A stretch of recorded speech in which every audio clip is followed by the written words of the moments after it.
What began as Mike Collins's instinctive decision to check his fences during Colorado's worst blizzard in decades would uncover a secret that an entire European nation had spent millions to protect.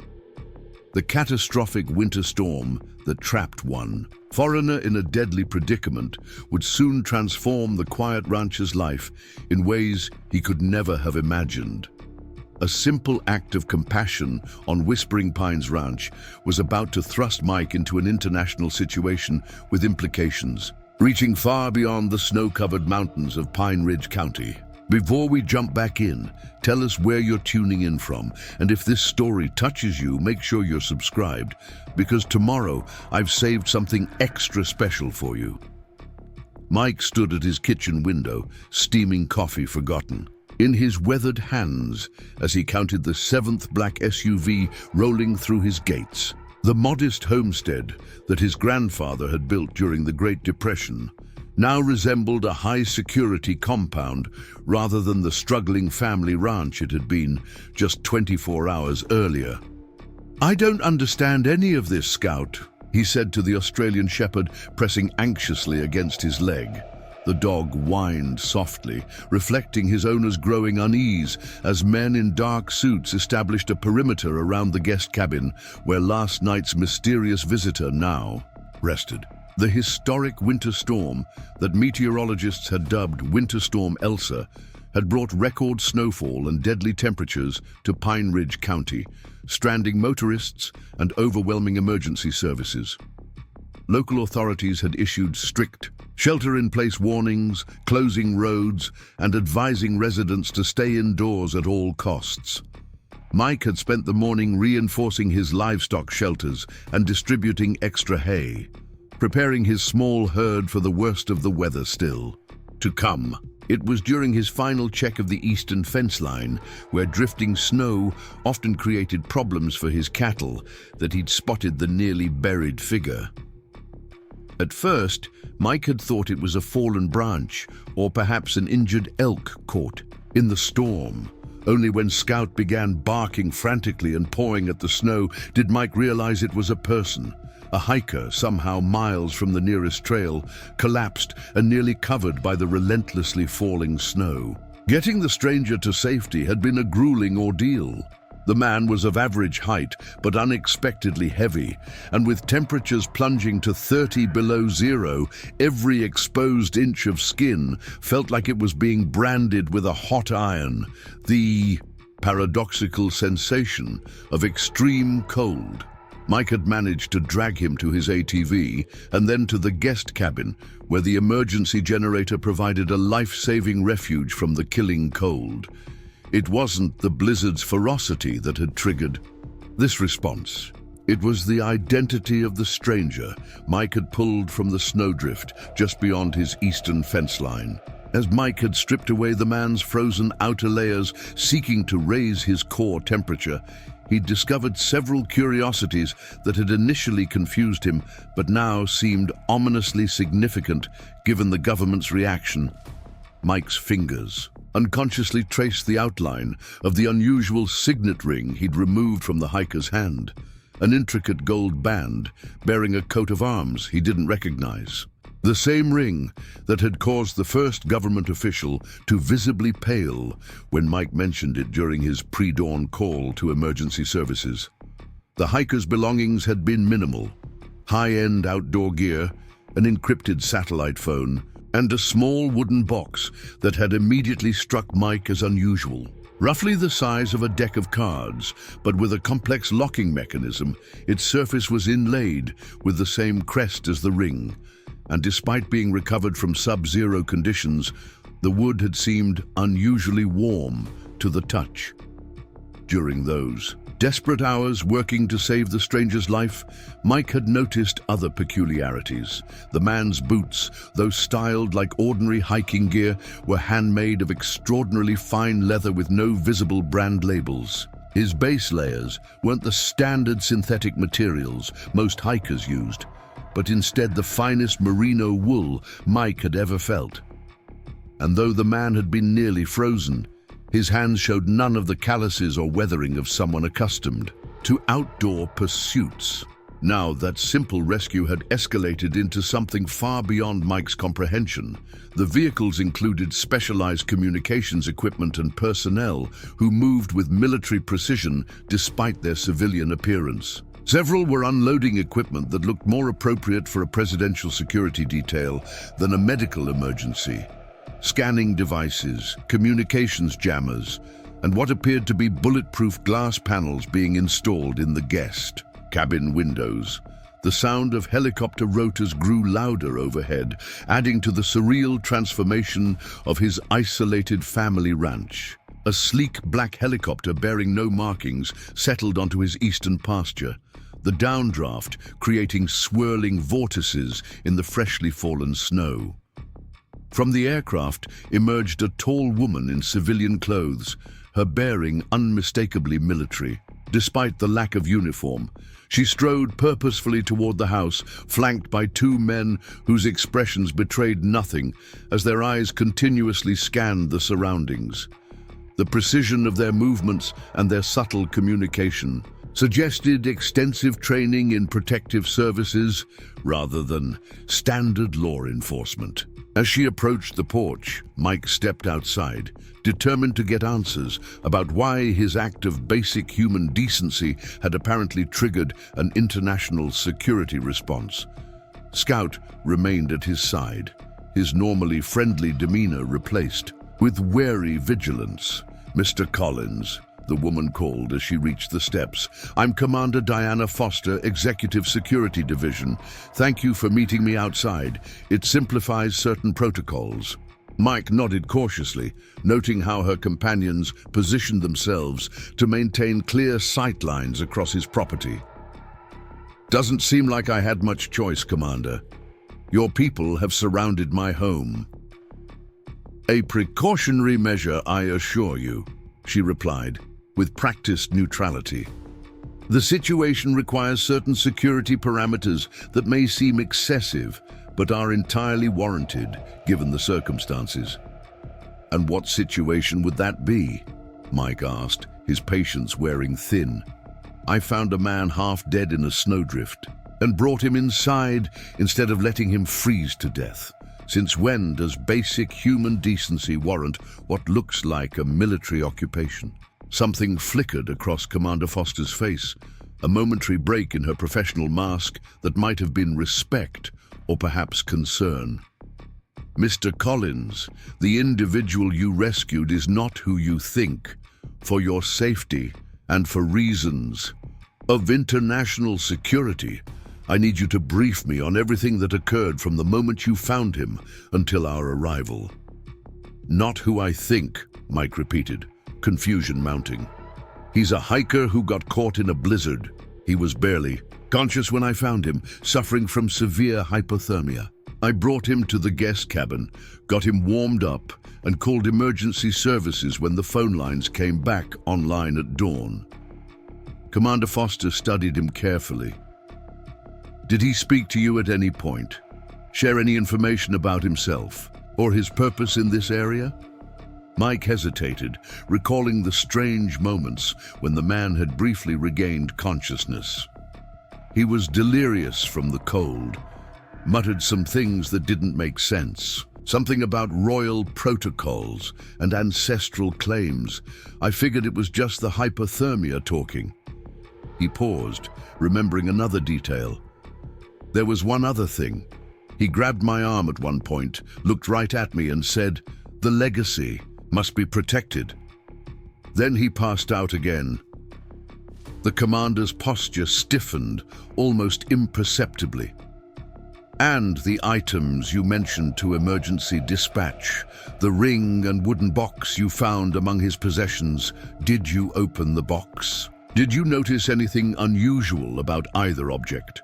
A chill that had nothing to do with the winter air crept up Mike's spine. The ring seemed unusually heavy for its size, like it wasn't made of ordinary gold. And the box? I couldn't figure out how to open it, but it was warm, unnaturally warm, considering it had been buried in snow for who knows how long. He hesitated again. Preparing and narrating this story took us a lot of time, so if you are enjoying it, subscribe to our channel. It means a lot to us. Now back to the story. Also, my phone and radio stopped working when I placed it on the table. They started again when I moved it to the bookshelf. What exactly is going on here, Commander? Instead of answering directly, Foster handed him an official document, a temporary non-disclosure agreement with severe penalties prominently displayed in the opening paragraph. Before we proceed further, I need your signature acknowledging that everything from this point forward is classified at the highest level. Mike stared at the document, the surreal quality of the morning intensifying. The simple act of helping a fellow human being had somehow entangled him in something far beyond his understanding, something significant enough to bring specialized security teams streaming to his isolated property within hours of his call to emergency services. As snowflakes began falling again from the heavy gray sky, Mike made a decision that would forever alter his understanding of the world and his place in it. He took the offered pen and signed, committing himself to whatever extraordinary revelation waited on the other side of his signature. "Now," he said, handing back the signed document, "tell me who I really rescued from that blizzard." Commander Foster gestured toward Mike's front door. "We should continue this conversation inside, Mr. Collins. Some matters are better discussed, away from open spaces and potential listening technologies." Mike raised an eyebrow. "Listening technologies on my ranch? We're 40 miles from the nearest town." "Geography is no longer the barrier to surveillance it once was," she replied cryptically, her eyes scanning the tree line beyond his property. "And given what I'm about to share with you, privacy is essential." Inside the farmhouse kitchen, Mike's home felt suddenly unfamiliar with the commander's presence. The worn wooden table where 3 generations of Collins men had taken their meals now served as an impromptu security briefing station. "What I'm authorized to tell you is limited," she began, activating a tablet with her thumbprint, "but given your direct contact with the subject and the artifacts, you're entitled to certain information for your own safety." The tablet displayed photographs of the man Mike had rescued, but in a drastically different context. Instead of rugged outdoor clothing, he wore an immaculately tailored suit with diplomatic insignia. In another image, he appeared in formal military dress, complete, with ceremonial medals and regalia. "The man you pulled from that snowdrift, Mr. Collins, is His Royal Highness, Prince Alexander Ravenstein of Valdenheim." Mike stared at the images, struggling to reconcile the half-frozen hiker he'd rescued with the regal figure on the screen. A prince? From where? Valdenheim, a small but strategically important European monarchy with significant historical ties to the United States dating back to the Revolutionary War. Commander Foster swiped to display a map of a small nation, nestled between larger European countries. Population of approximately 800,000, but disproportionately influential in international finance and diplomacy. Mike shook his head in disbelief. What the hell is a European prince doing hiking alone in a Colorado blizzard? "That, Commander," Foster said grimly, "is precisely the question that has 3 international security agencies scrambling. Prince Alexander left his security detail behind during a supposedly routine diplomatic visit to Washington, D.C. 4 days ago. He chartered a private plane to Denver under an assumed name and effectively disappeared until your emergency call. This morning, she swiped to another screen, showing what appeared to be a diplomatic cable. Valdenheim's government has been in controlled panic mode. Their official position is that the prince is on a private retreat, but internally, they've activated their entire intelligence network to locate him. Had you not found him when you did, we would be facing an international incident of the highest order." Mike processed this information slowly, pieces gradually falling into place. "So all this He gestured toward the window where security personnel continued to establish positions around his property is royal protection. Partially, Commander Foster acknowledged, but there's more to the situation. Prince Alexander didn't simply go for an ill-advised hike. Based on information gathered from his royal household and our own intelligence, we believe he came to this specific region for a particular purpose, one related to his family's history and potentially to your land. My land? Mike's confusion deepened. This has been Colin's property since my grandfather bought it in 1933. What possible connection could it have to European royalty? Commander Foster's expression remained carefully neutral. That's where things become complicated. The ring you found, it's not merely a signet ring. It's the royal seal of the House of Ravenstein, over 400 years old and imbued with historical significance. It never leaves the royal vault except for coronations and matters of grave national importance. She paused, studying Mike's reaction. And the wooden box you described matches the description of what Waldenheim's royal historians call the legacy casket, a repository for documents and artifacts related to the royal family's most closely guarded secrets.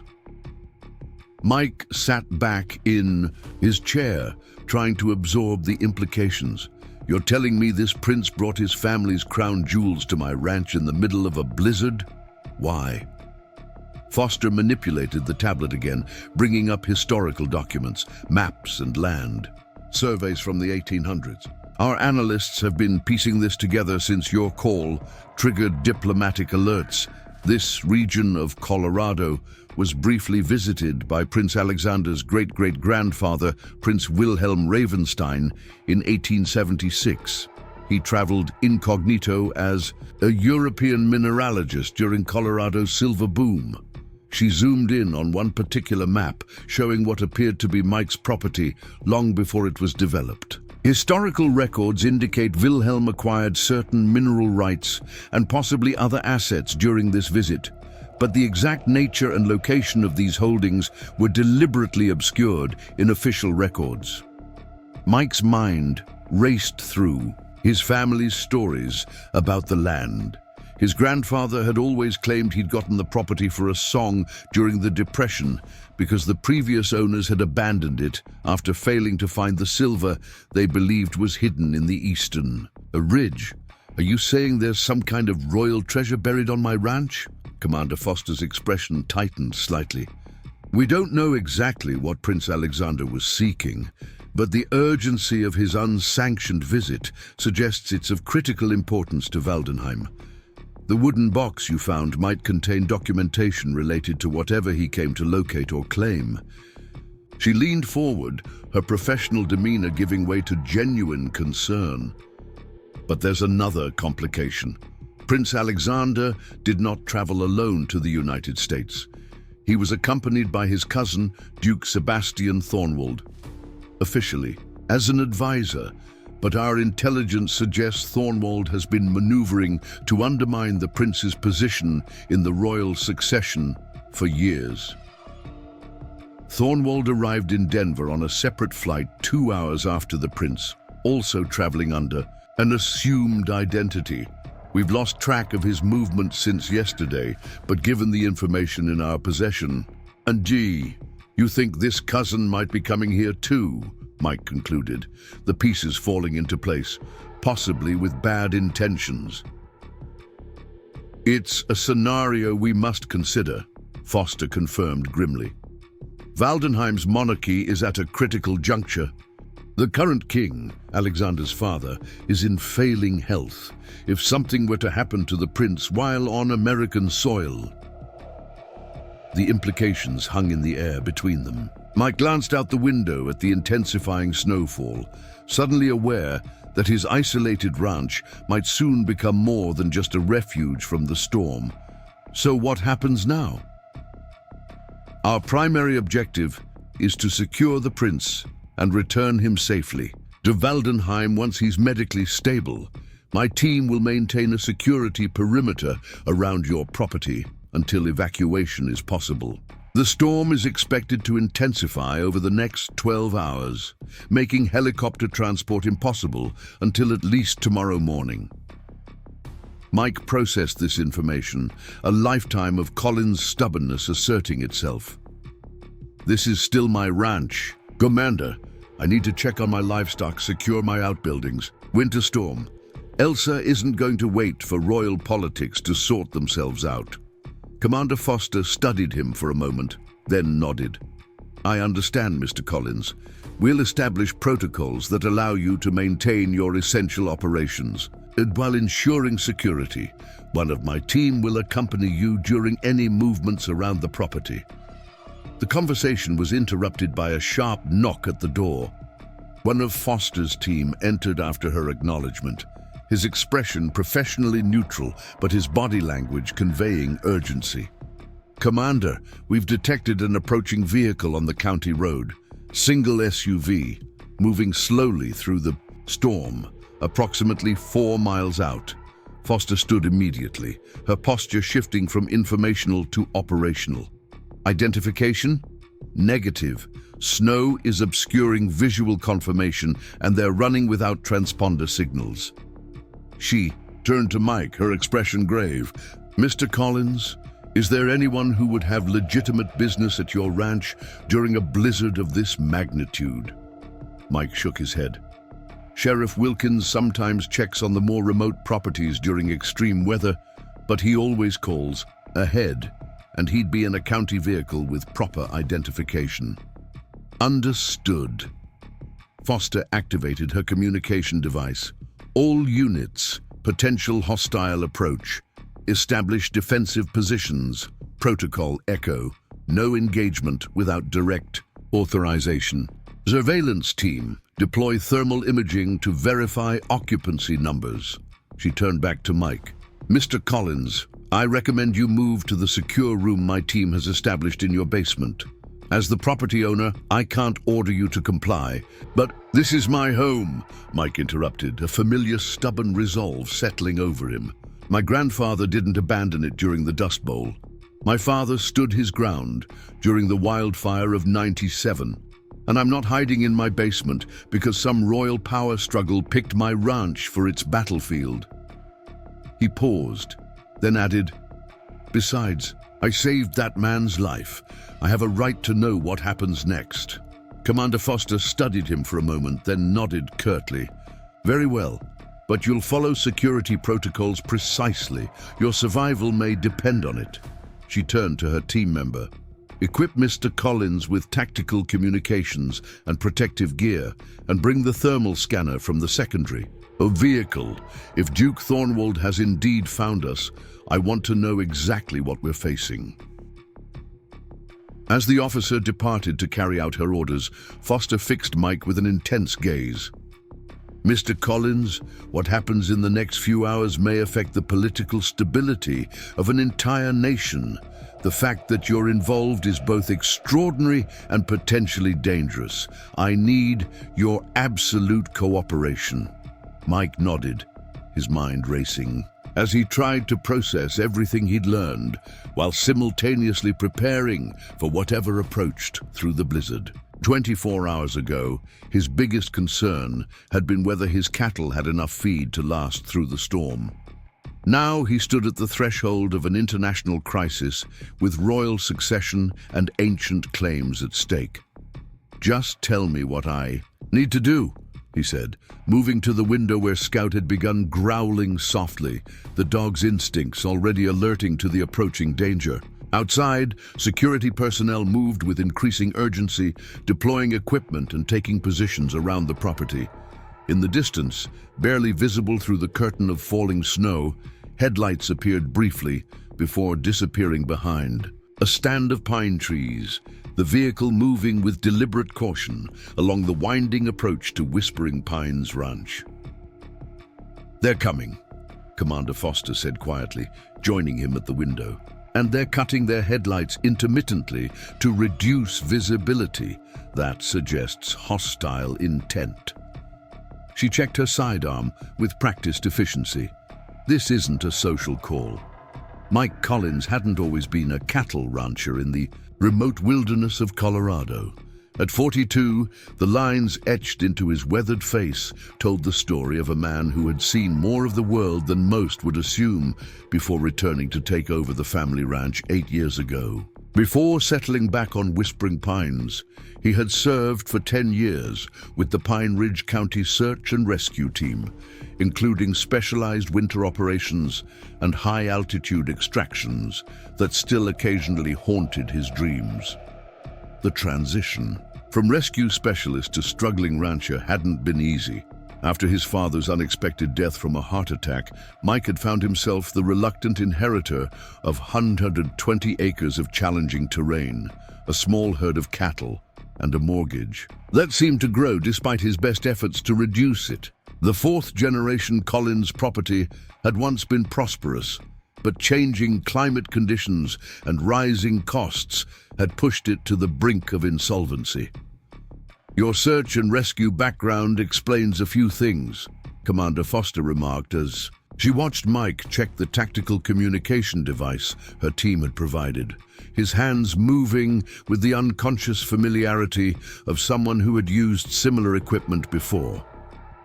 "Your file mentioned volunteer work, but not specialized winter operations." "County records don't always capture everything," Mike replied without looking up. "I'm surprised your people missed it in your background check." A ghost of a smile crossed the commander's face. "Who says we missed it? Sometimes it's useful to observe how people handle situations before revealing all your cards." Before Mike could respond, one of Foster's technicians approached with a tablet displaying real-time thermal imaging data. "Commander, the approaching vehicle contains 4 heat signatures, 3 in standard positioning, 1 in the rear compartment, possibly restrained based on limited movement patterns." "Oh," Foster studied the display, her expression hardening. "They have a prisoner. That changes the tactical approach." She turned to Mike. "We need to move the prince from the guest cabin to a more defensible position. If Thornwald's people have captured someone, possibly one of the prince's loyal security detail, they may have extracted information about his location." Mike reached for his heavy winter coat. "The root cellar under the main barn, reinforced concrete from the Cold War era. My grandfather was convinced the Soviets were coming for his cattle." The comment would have been humorous in any other context. It's accessible through a concealed entrance, and most people don't even know it exists. "Show me," Foster demanded, and Mike pulled up the ranch blueprint on his computer. He pointed to the main barn structure. "Here, the entrance is hidden behind what looks like a standard equipment panel. Once inside, there's a reinforced door that can be barred from within. The space was designed to shelter up to 10 people for several weeks. Water storage, ventilation system, the works." Grandfather was nothing if not thorough in his paranoia. Commander Foster evaluated the information with professional efficiency. "It's viable. We'll establish a defensive perimeter around the barn while transferring the prince. Medical team reports he's conscious now, but still weak from hypothermia." As they prepared to venture out into the blizzard, Mike's mind drifted to his grandfather's stories about the property. Old Thomas Collins had claimed there was something special about the Eastern Ridge, something that had led him to stake his claim here rather than on more fertile land further south. He had spoken of unusual mineral formations, compasses that occasionally malfunctioned near certain rock outcroppings, and old mining equipment he'd found abandoned in locations that appeared on no official survey. The family had dismissed these tales as the fanciful imagination of a man who'd spent too many winters alone, or perhaps early signs of the dementia that would eventually claim him. But standing in his kitchen, surrounded by international security, personnel responding to a royal incursion, Mike wondered if his grandfather had been more perceptive than anyone had realized. Perhaps the Collins family had been stewarding something far more significant than a struggling cattle ranch for the past 90 years. Commander Foster was coordinating with her team through her communication device as they prepared to move. The prince, when a new alert came through. Commander, vehicle has stopped at the main gate. 4 individuals exiting, carrying what appear to be rifle-class weapons. They're proceeding on foot toward the main house, using the tree line for cover. Foster's response was immediate and decisive. Execute containment protocol. Non-lethal interventions authorized, but priority is protecting the prince and securing his artifacts. Alert the extraction team. We'll need immediate evacuation when weather permits. She turned to Mike, her expression grave. Mr. Collins, the situation has escalated beyond diplomatic complications. Duke Thornwald appears to have brought mercenaries onto U.S. soil, a severe violation of international law and an act that suggests desperate intentions.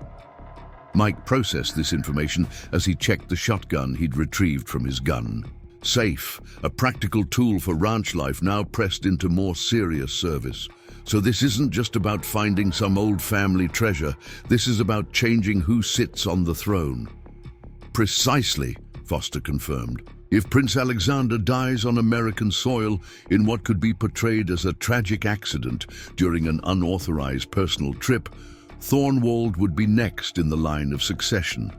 The timing, with the king's health failing, is not coincidental. The implications settled heavily on Mike as he peered through the window at the swirling snow, knowing that armed men were advancing through his property with lethal intent. Somewhere in that white void, royal ambitions and ancient claims had transformed his family ranch into contested ground. We need to move now, he said, making a decision born from years of rescue operations in treacherous conditions. I know this land better than anyone. Every gully, every ridge, every approach.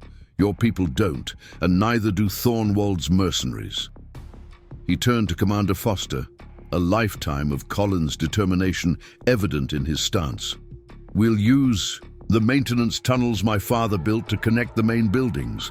They're not on any blueprint, and they'll let us move the prince to the root cellar without exposing ourselves. For the first time, Foster's professional mask showed a crack of genuine surprise. Tunnels, Mike nodded. Dad was convinced another dust bowl was coming. Spent 3 summers digging connecting passages between the house, barn, and workshop so we could move between buildings when the great storms returned. He shrugged. Never happened, of course, but those tunnels might just save a prince's life today. Understanding dawned in Foster's eyes. That's why thermal imaging showed unusual heat patterns between structures. We assumed it was livestock movement. Never underestimate a Collins man's capacity for preparing for disasters that never come, Mike said with grim humor as he moved toward the hidden entrance in his pantry. Today, my father's paranoia might just thwart a royal coup.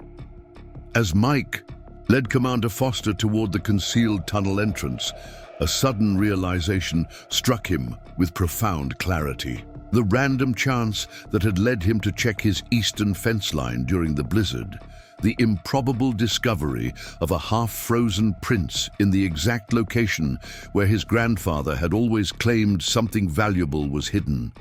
None of it felt like coincidence anymore. Whatever Prince Alexander had come seeking on Collins' land, whatever ancient claim or royal legacy had driven him to abandon his security and travel incognito through a historic blizzard, Mike was now inextricably part of that story. A simple act of human compassion during Winter Storm Elsa had somehow entangled a struggling Colorado rancher in centuries-old European royalty and its deadly intrigues. And somewhere on his property, perhaps in that very eastern ridge where he'd found the prince, lay answers that powerful men were willing to kill for. The hidden entrance to the tunnel system lay behind a false wall in Mike's pantry, concealed by shelving that swung outward when a particular can of preserved peaches was twisted counterclockwise. The mechanism was simple but effective. Precisely the kind of practical ingenuity that had defined the Collins family for generations. My father's design, Mike explained as he led Foster into the narrow passage. Nothing electronic to fail, nothing that requires power to operate. The tunnel itself was surprisingly well constructed. Concrete walls reinforced with timber supports, proper ventilation shafts disguised as fence posts above ground, and even rudimentary lighting powered by a separate generator system. "Your father built all this himself?" Foster asked, genuine admiration in her voice as she examined the construction. "With some help from my Uncle Hank. They were both children of the Depression, grew up believing another catastrophe was always just around the corner." Mike paused, running his hand along the rough concrete wall. "Dad used to say, 'The Collins, men have survived this long by planning for the worst while hoping for the best.'" Foster activated her communication device. "Medical team, prepare the patient for immediate relocation. Security team Charlie, converge on the barn via standard approaches. Make it obvious. We want any watchers focused there." Mike understood. The strategy immediately: create a visible security presence around their supposed destination while actually moving the prince through the hidden tunnel system. Classic misdirection. "The tunnel branches about 30 yards ahead," he informed her. "Left fork leads to the workshop, right goes to the barn. The branch to the root cellar is accessed through a trap door in the barn tunnel. Easy to miss if you don't know what you're looking for." As they proceeded deeper into the tunnel network, Mike's thoughts returned to the bewildering chain of events that had brought him to this moment. 24 hours ago, his biggest worry had been whether his aging tractor would start in the sub-zero temperatures. Now he was guiding international security personnel through secret passages to protect a foreign prince from assassins. The absurdity of it all might have been humorous if the stakes weren't so deadly serious. They reached the barn tunnel junction, just as Foster's communication device crackled with an urgent update. "Commander, hostiles have breached the eastern perimeter. They've split into 2 teams, one approaching the main house, one moving toward the guest cabin." "Time estimate," Foster demanded. 3 minutes to the cabin, 5 to the house." She turned to Mike. "We need to move faster. Where's the prince now?" Medical team was transferring him from the guest cabin to our meeting point in the main tunnel junction, one of her officers reported. ETA 1 minute. Mike increased his pace, leading them deeper into the tunnel complex. The air grew noticeably cooler as they descended slightly, the passage narrowing before opening into a small chamber where 3 tunnels converged. It was here they would meet the medical team transporting the prince. "This junction isn't on any property survey," Mike explained. "My father designated it as our family's emergency gathering point. There's supplies here, water, some emergency rations, basic medical equipment." Foster nodded approvingly as she examined the space. "Your family's preparations may very well save lives today, Mr. Collins." The sound of approaching movement from one of the tunnels alerted them to the medical team's arrival. 2 of Foster's personnel emerged, supporting between them a figure that Mike recognized as the man he'd pulled from the snowdrift. Though now dressed in dry clothes and moving under his own power, if shakily. Prince Alexander Ravenstein looked markedly different from the half-frozen hiker Mike had rescued. Despite his obvious physical weakness, there was an unmistakable dignity in his bearing, an innate confidence that centuries of royal breeding had instilled. His eyes, sharp and intelligent despite his ordeal, fixed immediately on Mike. "Mr. Collins," he said, his accent slight but noticeable. "I understand I owe you my life." Mike shifted uncomfortably under the direct address. "Anyone would have done the same, Your Highness." He stumbled slightly over the formal address, uncertain of the proper protocol. A fleeting smile crossed the prince's face. "Alexander will suffice under these circumstances. The formalities of court seem rather distant at the moment." Commander Foster interjected with professional urgency. "Your Highness, we need to continue moving. Hostile forces have breached the property perimeter and are converging on your last known locations." Prince Alexander nodded, his expression turning serious. "Thornwald?" "We believe so, sir. The operation bears his hallmarks. Private contractors, precise intelligence, minimal communication." "He moves quickly," the prince observed grimly. "I had hoped the storm would buy more time." He turned to Mike, his gaze intense. "Mr. Collins, the wooden box you found among my possessions, where is it now?" "Security team has it, along with your other personal effects," Foster answered, before Mike could respond. "They're en route to join us at the secure location." The prince's tension was palpable. The box must be secured above all else. Its contents are of critical importance to Valdenheim's future. As they began moving again, Mike leading them toward the root cellar access point, he found himself increasingly curious about what could be so valuable that it would drive a royal duke to such desperate measures. What secret could justify armed men invading private American property during a catastrophic blizzard? The group reached the concealed trapdoor leading to the root cellar, a simple wooden hatch built flush with the tunnel floor and covered with the same packed earth as the rest of the passage. Mike knelt, brushing away the thin layer of soil to reveal the iron ring that served as its handle.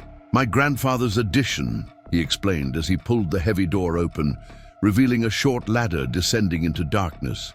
He claimed it was for storing special reserves during Prohibition, but my father always suspected he used it to hide from tax collectors. A faint smile touched Prince Alexander's lips, despite the gravity of their situation. "Your family seems to have a talent for preparation and discretion, Mr. Collins. Qualities the House of Ravenstein has always valued." The comment struck Mike as odd, but there was no time to dwell on it, as Foster coordinated the descent into the root cellar. 2 security officers went first, followed by the prince with medical support, then Mike and Foster bringing up the rear. The root cellar itself was far more extensive than its name suggested, less a storage space than a fully realized fallout shelter. Concrete walls, 18 inches thick, independent. Ventilation system, water filtration, even primitive bathroom facilities. Old Thomas Collins had spared no expense in creating a space where his family could weather anything, from Soviet nuclear attack to government tax audits. "Impressive," Foster commented as she surveyed the space. "Your grandfather built this during the Cold War." Mike nodded. "Started it after the Cuban Missile Crisis. Worked on it for nearly 20 years, always adding, always improving. Dad said he'd spend hours down here, organizing supplies, checking systems." "A man with remarkable foresight," Prince Alexander observed, sinking gratefully onto one of the simple cots that lined one wall. Though he maintained his dignified demeanor, it was clear the exertion of their hurried relocation had taxed his still recovering body. The sound of the security team arriving with the prince's belongings drew everyone's attention. A female officer approached, carrying a small case that Mike recognized as containing the signet ring and wooden box he'd found with the prince. Alexander's focus immediately locked on the case. "The contents are secure." "Yes, Your Highness, maintained in the condition they were recovered as per protocol." As the officer handed over the case, the prince's fingers moved to the wooden, a box with an almost reverential care. Close up, Mike could now see that the box's intricate inlay formed not just a coat of arms, but a complex geometric pattern surrounding it. Symbols that reminded him of old mining surveys his grandfather had kept. "Mr. Collins," the prince said quietly, "what do you know of your land's history before your grandfather acquired it?" The question caught Mike off guard. "Not much, honestly. Family story says grandfather bought it dirt cheap during the Depression from a mining investor who'd gone bust." There was a silver boom in this region in the 1870s, but most claims played out by the turn of the century. Prince Alexander nodded, as if Mike had confirmed something significant. And your grandfather never found anything unusual during his decades of working this land, particularly near the eastern ridge where you found me. Mike's mind flashed to his grandfather's eccentric behavior regarding that particular area of the property, how he'd forbidden any substantial digging or development there, claiming the soil was unsuitable despite evidence to the contrary. Grandfather was protective of that ridge, Mike acknowledged slowly. Never allowed any major changes to it. We always thought it was just one of his eccentricities. A knowing expression crossed the prince's face. Not eccentric at all, Mr. Collins. Quite prudent, in fact. Before Alexander could elaborate, Commander Foster's communication device crackled urgently. Commander, hostiles have reached the main house and guest cabin. They're conducting systematic search patterns. Thermal imaging indicates they're using advanced scanning equipment. They may be able to detect the tunnel network. Foster's response was immediate. Understood. Maintain observation positions, but do not engage unless directly threatened. Priority is keeping this location secure. She turned to the assembled group, her expression grave. We need to prepare for the possibility that they'll locate us. This space is defensible, but we should establish a secondary fallback position. Mike considered their options. There's an old mining adit on the eastern ridge, part of the original silver mining operation from the 1870s. My grandfather maintained it, kept it from collapsing. It doesn't connect to these tunnels, but it's well hidden and goes deep into the hillside. Prince Alexander's reaction was immediate and startling, a sharp intake of breath and an expression of intense interest that he quickly attempted to mask. You know of this mine entrance? He asked, his tone carefully controlled, but unable to fully conceal his excitement. Yes. Grandfather showed it to me when I was a boy. Said it was important family history, though there's nothing there but old timbers and some rusted equipment. The prince and Commander Foster exchanged a loaded glance, some unspoken communication passing between them. Mr. Collins, Alexander said carefully, I believe it's time I explained my presence on your land and why my cousin is willing to commit multiple international crimes to find what I came seeking. He opened the wooden box, revealing not documents, as Mike had expected, but a folded piece of aged parchment and what appeared to be an antique key made of unusually dark metal. In 1876, my great-great-grandfather, Prince Wilhelm Ravenstein, traveled to Colorado during what Americans call the Silver Rush, Alexander began, carefully unfolding the parchment to reveal an intricately drawn map. He came not as a royal, but disguised as a European mineralogist named Wilhelm Raven. Mike leaned closer, shocked to recognize the topography depicted on the ancient map. It was unmistakably his property, though with markings and annotations in faded German script. Wilhelm wasn't interested in silver, the prince continued. He came seeking something far more valuable, something that had been entrusted to the Ravenstein family centuries earlier, but had been lost during the Napoleonic Wars. Commander, Foster interjected, her tone measured. Your Highness, are you certain this disclosure is wise, given our current circumstances? Alexander fixed her with a steady gaze. Mr. Collins has risked his life to save mine. His family has unknowingly protected our legacy for generations. He deserves the truth, especially as his cooperation may be essential to recovering what we seek before Thornwald can claim it. He turned back to Mike. The Ravenstein monarchy possesses, or rather is custodian of, certain artifacts of historical significance. One such artifact was lost when my ancestor fled Napoleon's advancing armies. The chest containing it was entrusted to an American diplomat who promised to keep it safe until it could be reclaimed. That diplomat died unexpectedly, and the chest disappeared into the confusion of early American expansion. Through decades of careful research, Wilhelm tracked it to Colorado, specifically to a mining claim registered in 1875 that corresponds exactly to the eastern ridge of what is now your property. Mike struggled to process this information, his mind racing to connect the threads of his family's history with this unexpected royal narrative. Wilhelm acquired the mining claim, Alexander continued, but before he could complete his search, he was recalled to Waldenheim due to a political crisis. He left instructions with his American agent to continue the search discreetly, but that agent disappeared during a blizzard remarkably similar to the one raging outside now. The prince tapped the map gently. Wilhelm created this map, marking what he believed was the location of the hidden chamber where the chest was secured. The key, he indicated the dark metal object, is said to open that chamber. For generations, my family has sought the right moment to continue the search. With my father's health failing and succession protocols being prepared, I realized this might be our last opportunity before Thornwald's influence grows too strong.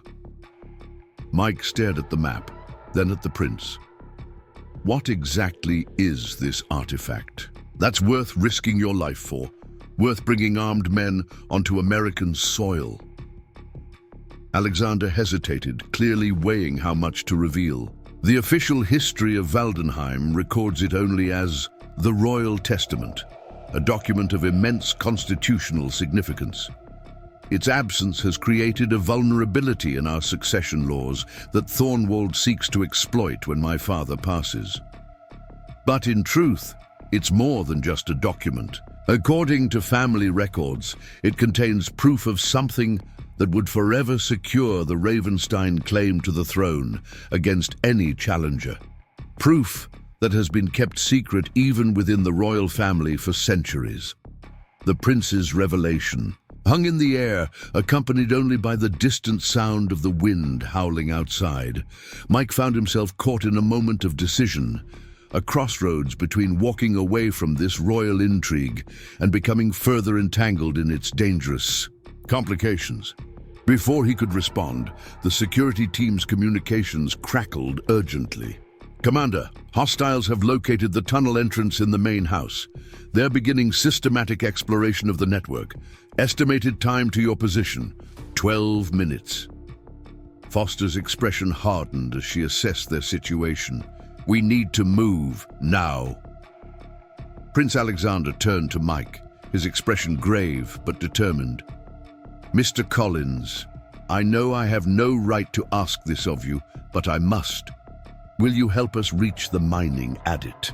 What my family has sought for generations may be our only leverage against Thornwald's aggression. Mike Collins looked from the prince to Commander Foster to the map, showing the land his family had tended for nearly a century, land that apparently held secrets far beyond anything he'd imagined.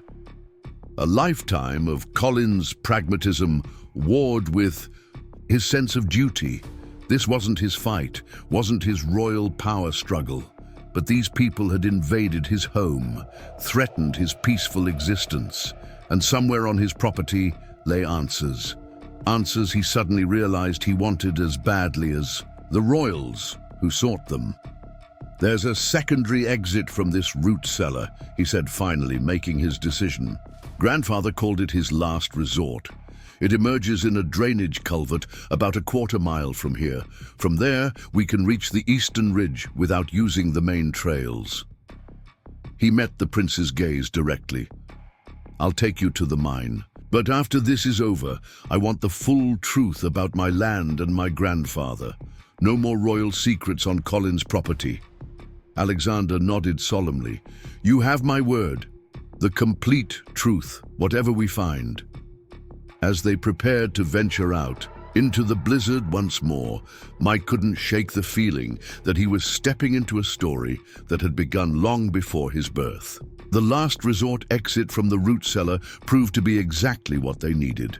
a narrow concrete tunnel barely large enough for a man to crawl through, extending 50 yards before emerging inside a drainage culvert beneath an access road. Mike's grandfather had disguised the exit point with a rusted metal grate that looked permanently fixed to casual observers, but could be removed from the inside with the right sequence of pressure points. "Your grandfather was remarkably thorough," Prince Alexander observed as Mike manipulated the hidden mechanism.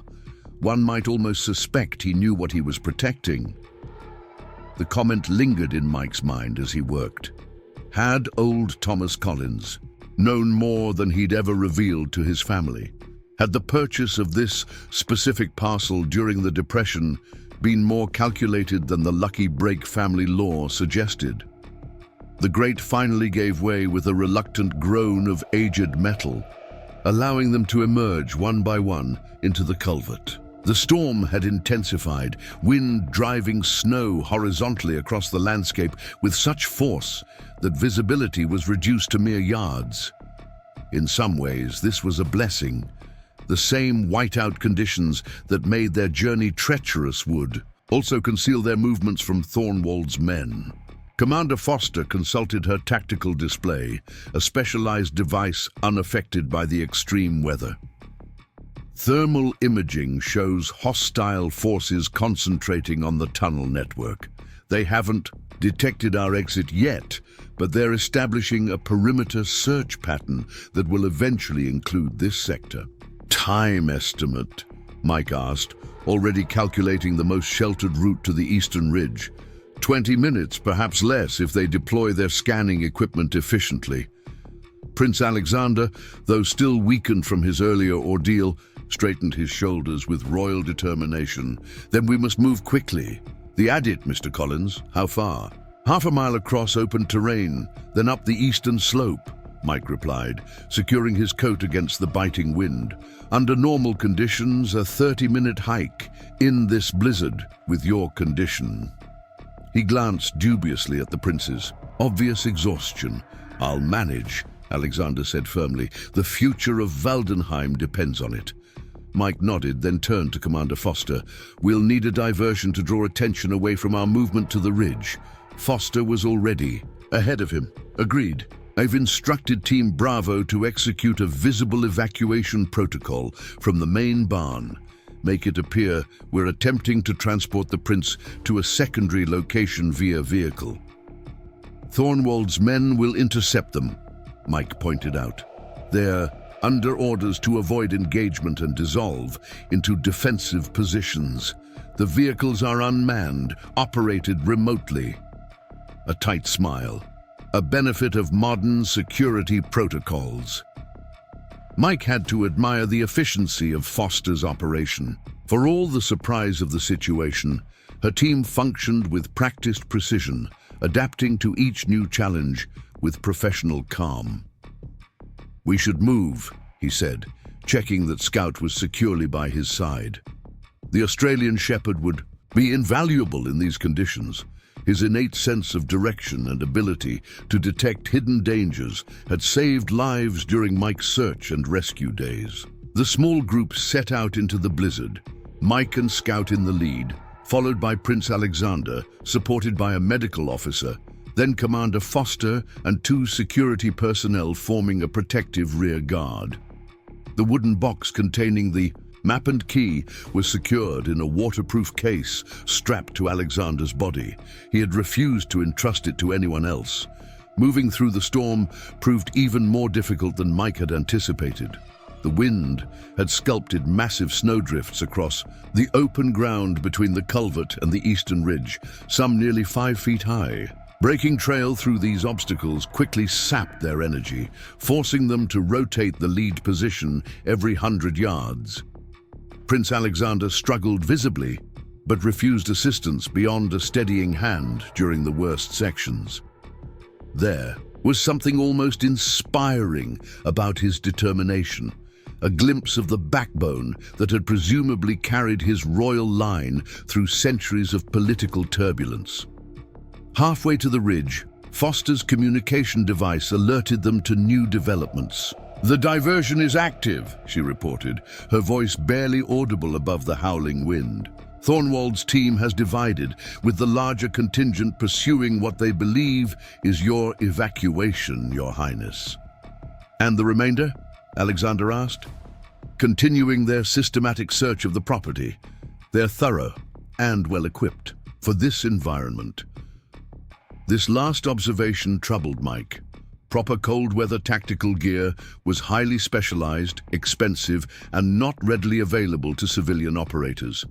Whoever Thornwald had brought with him, they were professionals, with significant resources, not the kind of men who would easily abandon their target. The eastern ridge loomed before them, its upper reaches disappearing into the swirling snow. Under summer conditions, the moderate slope presented an easy climb.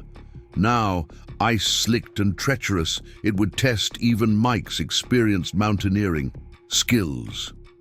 "The mine entrance is approximately 2/3 up the slope," Mike explained, pointing toward a rock outcropping barely visible through the storm. "Grandfather installed a steel door decades ago, disguised to look like part of the natural formation. The approach is narrow, a good defensive position if it comes to that." Commander Foster assessed the terrain with a professional eye. "Single file, ascent along the western edge, where those pines provide some cover from the wind. Security team will establish positions here to delay any pursuit." As they began the difficult climb up the ridge, Mike found himself alongside Prince Alexander. The royal's breathing was labored but controlled, his focus absolute despite his physical struggle. "You mentioned your grandfather maintained this mine," Alexander said between careful steps. "Did he ever speak of what he found inside?" The question struck Mike as significant. He called it his thinking place.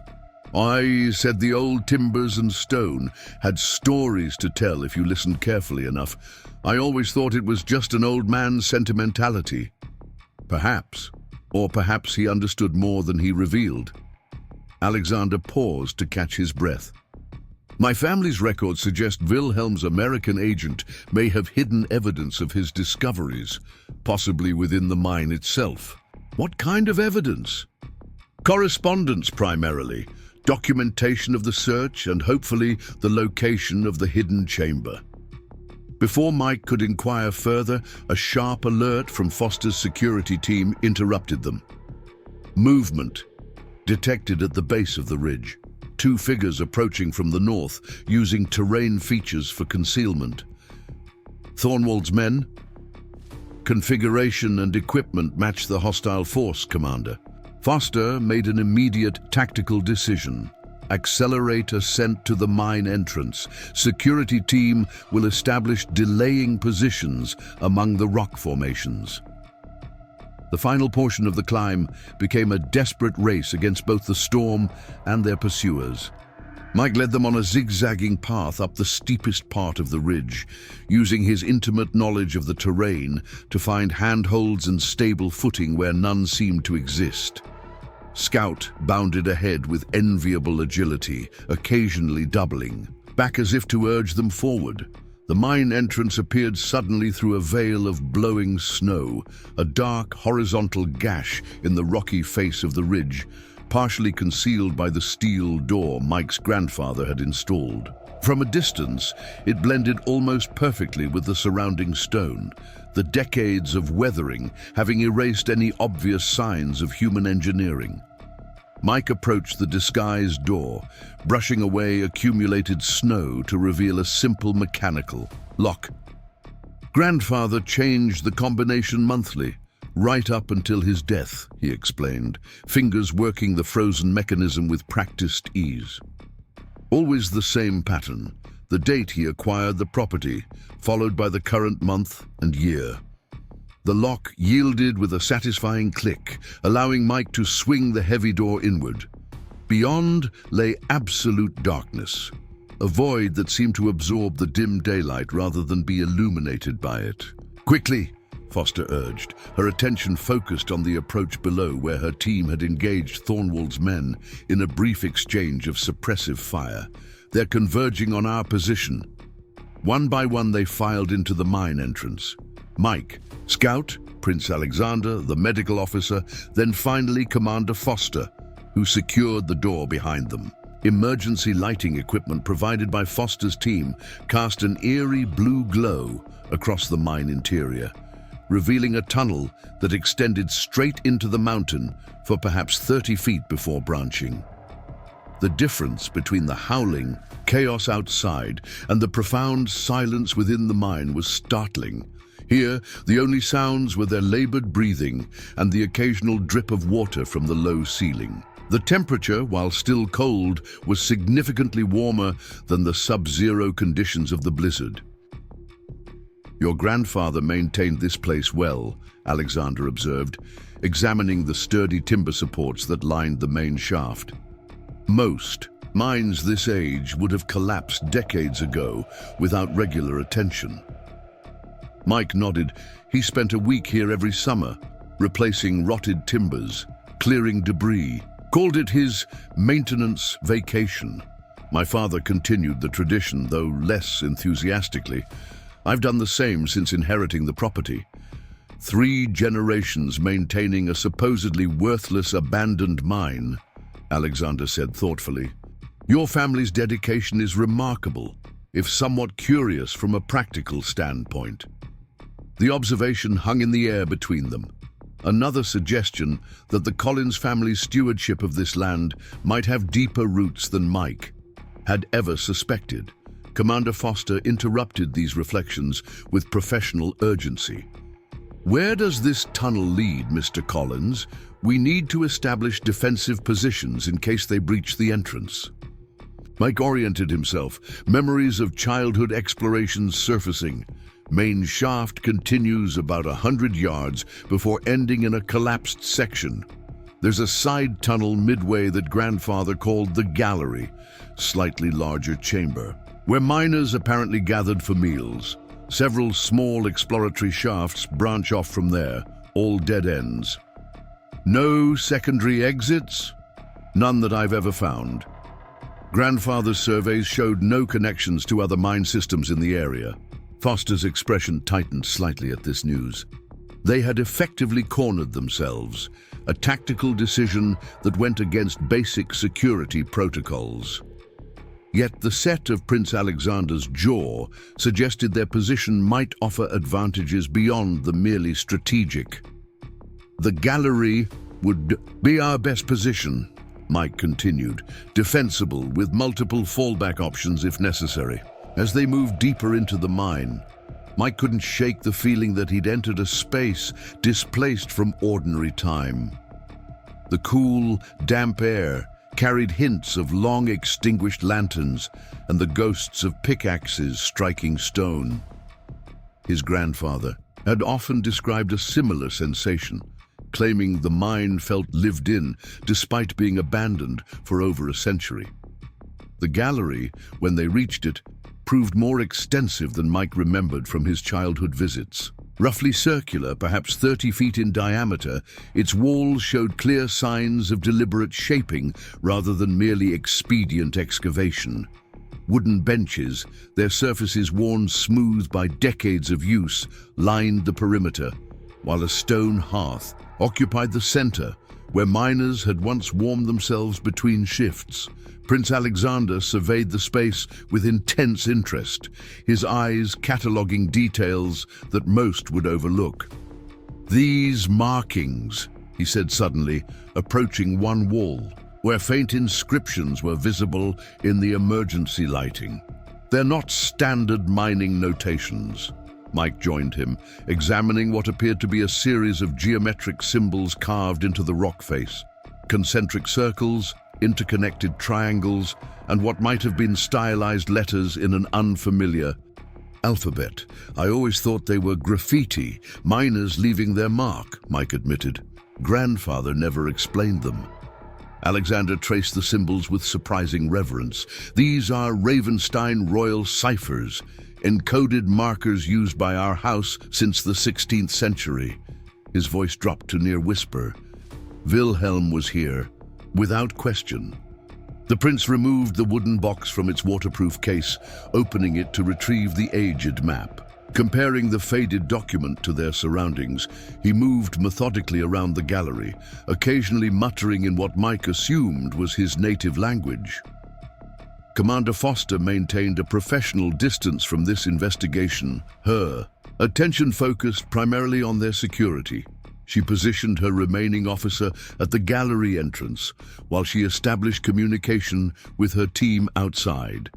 A difficult proposition given the mountain of rock between them. "Any sign of the chamber mentioned in your family records?"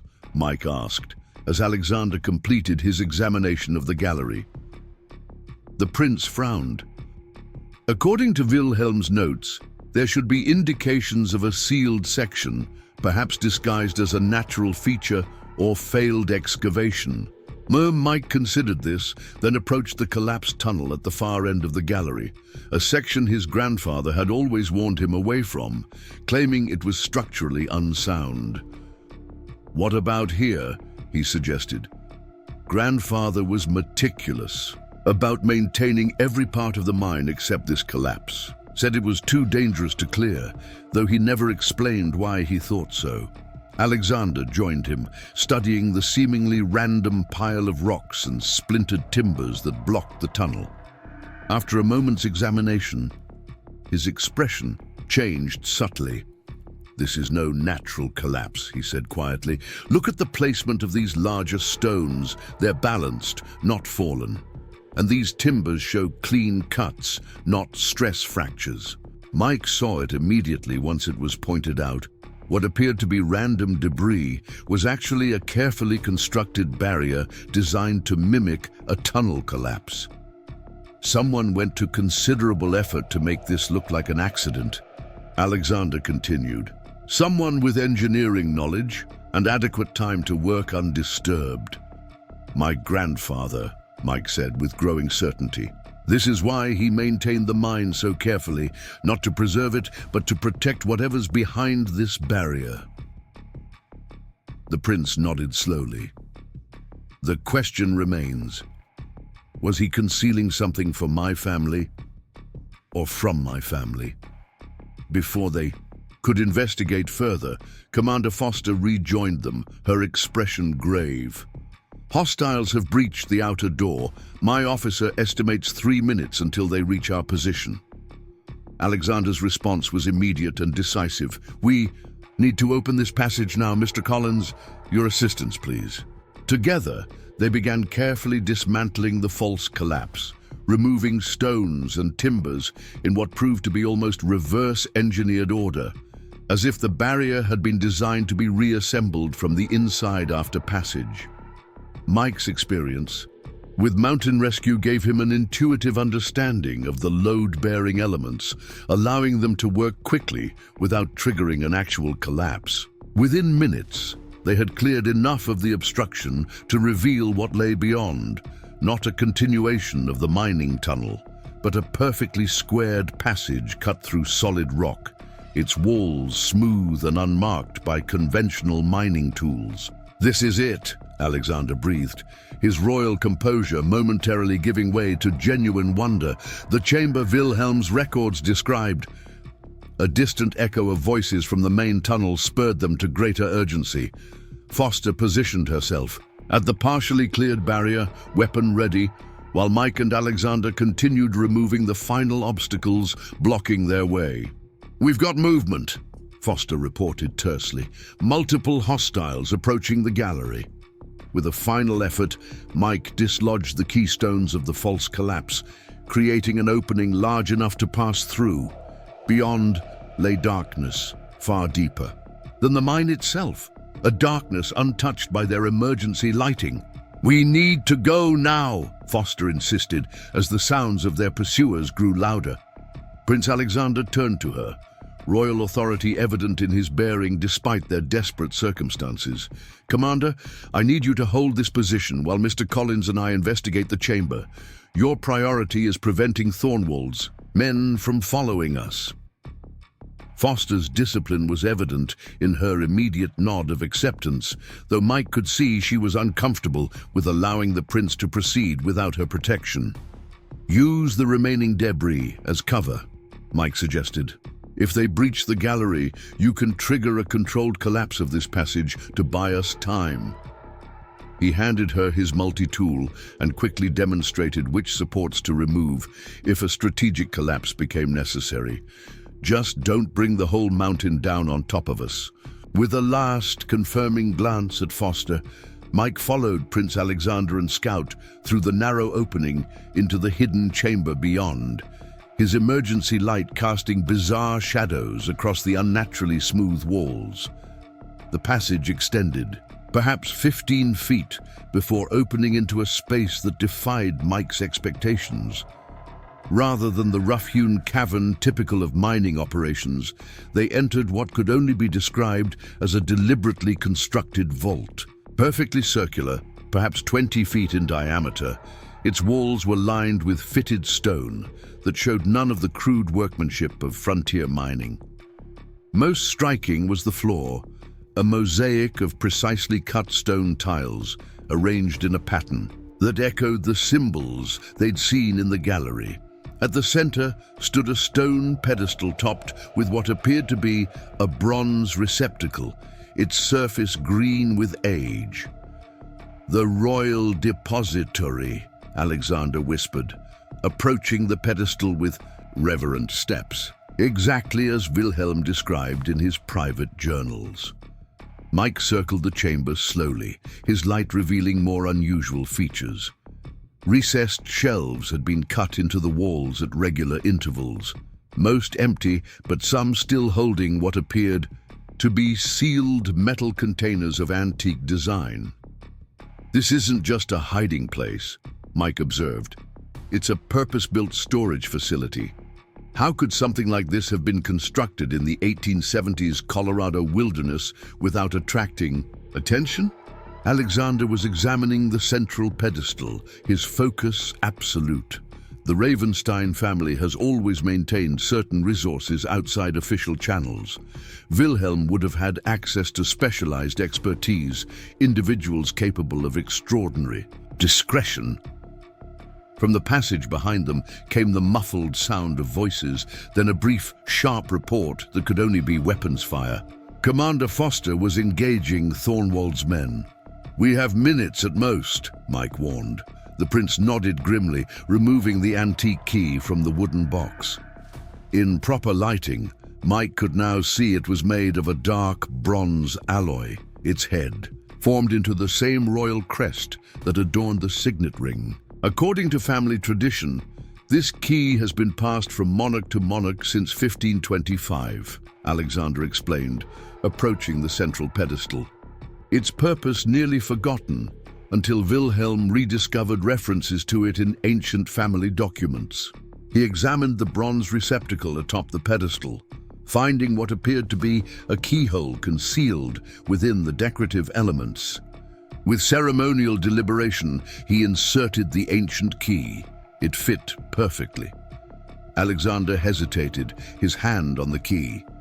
"Mr. Collins, what happens in the next moments may alter not just my family's future, but your connection to this land. Are you prepared for that possibility?" The question carried weight beyond its simple phrasing.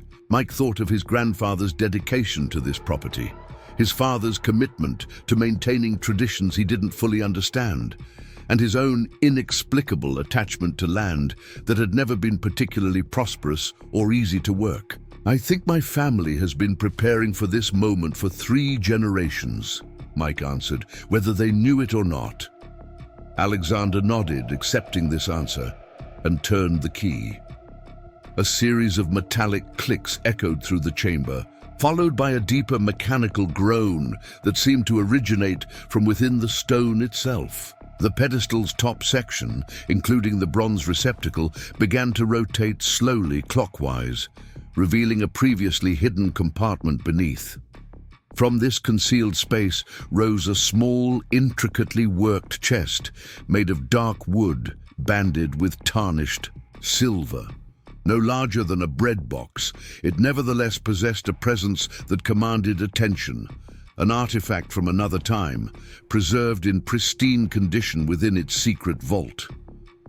Prince Alexander stared at the chest, momentarily overcome by what could only be described as generational vindication. "After all this time," he murmured. "Wilhelm found it. He actually found it." Another burst of gunfire from the passage, closer now, broke the spell of discovery. Alexander carefully lifted the chest from its compartment. It was surprisingly heavy for its size, requiring both hands to manage. "We need to leave," Mike urged, his experienced ears detecting the changing acoustic pattern of the conflict.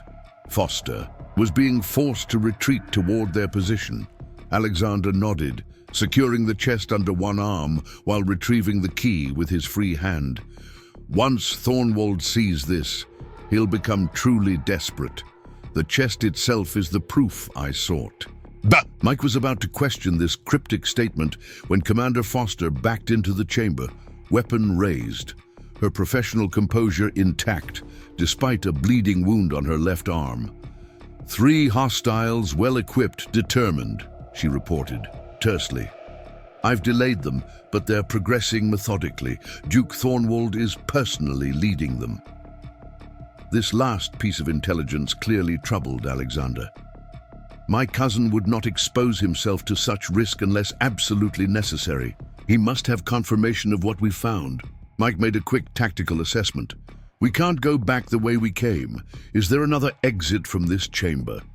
He directed his light methodically around the circular room, searching for any indication of an alternative passage. On his third sweep, Scout's behavior caught his attention. The Australian shepherd was pawing insistently at a section of the tiled floor near the far wall, whining softly.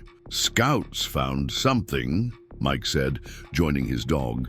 Close examination revealed a subtle difference in the mortar between tiles in this section. Newer, perhaps, or of slightly different composition. "Another hidden passage," Alexander suggested, hope evident in his voice. Mike ran his hands over the suspicious tiles, feeling for any mechanism or trigger.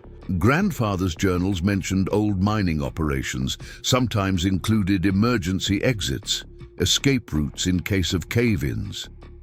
His fingers detected a barely perceptible depression at the intersection of 4 tiles. Here, applying firm pressure to this spot caused an audible click, followed by the slight depression of a 2-foot square section of the floor. Mike worked his fingers into the narrow gap that appeared and pulled upward, revealing a dark shaft with metal rungs embedded in one wall. "An escape ladder," he confirmed, directing his light downward. The beam illuminated a tunnel perhaps 15 feet below. No way to know where it leads, but it's away from Thornwald's men. Commander Foster made the decision immediately. "Your Highness, you and Mr. Collins need to descend now. I'll create a distraction to buy you time, then follow." Alexander started to protest, but Foster's professional authority brooked no argument. "My duty is to ensure your safety and the security of what you've recovered. This is the most effective tactical approach." The sounds of their pursuers grew louder. They had reached the barrier and were working to clear it. Time had run out for debate. "Scout goes first," Mike insisted, helping the dog into the opening. The shepherd needed little encouragement, scrambling down the rungs with surprising agility. Alexander followed, managing the awkward descent one-handed while clutching the precious chest securely. Mike went next, descending rapidly and reaching the bottom just as the first hostile voices became audible in the chamber above. The tunnel they found themselves in was clearly of more recent construction than the mine above, concrete-lined and tall enough to stand upright. It extended in both directions into darkness beyond the reach of their lights. "Which way?" Alexander asked, as they waited tensely for Foster to join them. Mike hesitated, trying to orient himself relative to the mountain's geography. Left should lead deeper into the ridge. Right likely heads downslope toward the valley. Above them, the sudden sharp report of Foster's weapon signaled her engagement with the hostiles. This was followed by a controlled burst of return fire and the ominous sound of falling stone.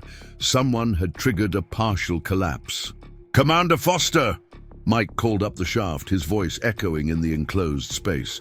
No response came from above, only the continuing sounds of conflict, now muffled by what he assumed was debris from the collapsing passage. "We need to move," Alexander said grimly. "Right path, toward the valley. If Foster can disengage, she'll attempt to reach the extraction point." Mike wanted to argue, to insist they wait for the commander, but his search and rescue experience told him Alexander was right. Foster had created a tactical opportunity at personal risk. Failing to use it would render her sacrifice meaningless. With Scout leading the way, they set off down the right-hand tunnel at a pace that balanced urgency against caution. The passage maintained a gradual downward slope, suggesting it indeed led toward the lower elevations of Mike's property. "This tunnel doesn't appear on any survey," Mike noted as they progressed. "Not the original mining maps, not my grandfather's renovations. Yet it's clearly professional work, not some makeshift escape route." Alexander, still clutching the chest, nodded thoughtfully. Wilhelm's journals mentioned contingency measures implemented through his American agent, a man identified only as TC as in the records. The initials struck Mike like a physical blow. "Thomas Collins, my grandfather." "What?" "My grandfather's name was Thomas Collins. He would have been a young man when your great-great-grandfather was here." Alexander's pace faltered as he processed this revelation. "If your grandfather was Wilhelm's agent, then our families have been connected for a lot longer than the last 24 hours. Mike finished, pieces of a generational puzzle suddenly shifting into new configurations in his mind. It would explain why he bought this specific property during the Depression, why he maintained the mine so meticulously, why he warned us never to alter the eastern ridge. The prince absorbed this theory with visible intrigue. A connection spanning nearly 150 years, hidden from both our families, yet shaping our actions across generations. Before they could explore this possibility further, Scout suddenly froze, his posture alerting Mike to potential danger ahead. They doused their lights immediately, listening intently to the absolute darkness. Distant voices echoed from somewhere farther down the tunnel, not pursuing them from behind, but positioned ahead on their escape route. "Thornwald must have known about this passage," Alexander whispered. "He's deployed men to intercept us at the exit." Mike considered their options rapidly. "Back up the tunnel to the junction, try the left path instead. Too risky. If Foster couldn't hold them, Thornwald's men may already be following from above." They were effectively trapped between two hostile groups in an unknown tunnel system, beneath Mike's property. The realization was sobering. They had walked directly into a pincer movement, perhaps one planned well in advance of their escape attempt. "There might be another way," Mike said slowly, his mind working through the limited options. "These concrete-lined tunnels remind me of something I saw in my grandfather's old journals, sketches of what he called maintenance access to the water management system for the eastern pastures." "What kind of access?" "Vertical shafts for monitoring water levels, repairing pumps, that sort of thing. If this tunnel is part of that system, there should be maintenance hatches at regular intervals." Alexander understood immediately. An alternative exit point. Mike nodded, already moving his light methodically along the ceiling of the tunnel. Grandfather's designs typically included access points every 100 yards or so. They backtracked slowly, examining the tunnel roof with careful attention. After approximately 50 yards, Mike's light revealed what he'd been hoping to find, a metal ladder bolted to the wall, extending upward to a circular hatch in the ceiling. "No way to know where this leads," Mike cautioned. "Could open into the middle of the blizzard, could emerge right next to Thornwald's men." Alexander clutched the chest tighter, determination evident in his bearing. "At this point, Mr. Collins, calculated risk is our only option." Mike nodded grimly, then gestured toward the ladder. "I'll go first, see what's up there. If it's clear, I'll secure the area while you bring up Scout and the chest." "Be careful," Alexander said simply. "More than my family's future depends on our success now." The words carried unexpected weight, suggesting the prince had come to view their alliance as something beyond mere convenience or necessity. Mike acknowledged this with a nod before beginning his climb toward the unknown surface above and whatever destiny awaited them both in the continuing storm. Mike ascended the metal ladder cautiously, each rung potentially bringing him closer to danger. The hatch above was secured by a simple mechanical lock, similar to the one his grandfather had installed on the mine entrance. Further evidence that Thomas Collins had been more involved in this underground network than family history had ever suggested. The combination proved to be the same pattern as before, yielding to Mike's practiced fingers despite decades of disuse. He pushed the hatch upward incrementally, creating just enough space to survey the surroundings without exposing his position. Snow immediately sifted through the narrow opening, accompanied by the howling voice of the blizzard. Through the gap, Mike could see only white. The storm had not abated during their underground adventure. This limited visibility was both blessing and curse. It would conceal their emergence but also make navigation treacherous. Satisfied there was no immediate threat, Mike pushed the hatch fully open and pulled himself up into the storm. The maintenance access had deposited him inside what appeared to be one of his grandfather's old weather shelters. Small stone structures scattered throughout the property where workers could escape sudden mountain storms. This particular shelter stood at the edge of the eastern hay meadow, approximately half a mile from the main house. Mike secured the area quickly, confirming they were alone before reaching back to help Scout emerge from the tunnel. The dog appeared relieved to be back above ground, shaking the dampness of the underground passage from his coat despite the snow swirling around them. Prince Alexander followed, struggling somewhat with the awkward climb while maintaining his grip on the chest. Once above ground, he took a moment to orient himself, peering through the curtain of snow toward what he assumed was the direction of the main property. "Where exactly are we?" he asked, voice raised against the wind. "East. Meadow shelter," Mike replied, securing the hatch behind them. "About half a mile from the house, but more importantly, nearly a quarter-mile from where Thornwald's men would expect us to emerge if they knew about the tunnel system." Alexander nodded his approval of this tactical advantage. "Any sign of Commander Foster or her team?" "Nothing yet." Mike checked his borrowed tactical communication device, but it remained silent, either damaged by their underground journey or unable to penetrate the electromagnetic interference created by the storm. "We're on our own for now." The prince's expression tightened as he processed their situation. "We need to secure the chest and escape the property before Thornwald realizes we've evaded his underground interception." "The storm's getting worse," Mike observed, studying the nearly horizontal snow being driven by gale-force winds. "Visibility is down to yards, temperature dropping. Even with proper equipment, crossing open terrain is getting dangerous. Suggestions, Mr. Collins?" Mike considered their limited options. The old line shack at the southern boundary. It's small, well concealed in a stand of pines, and stocked with emergency supplies.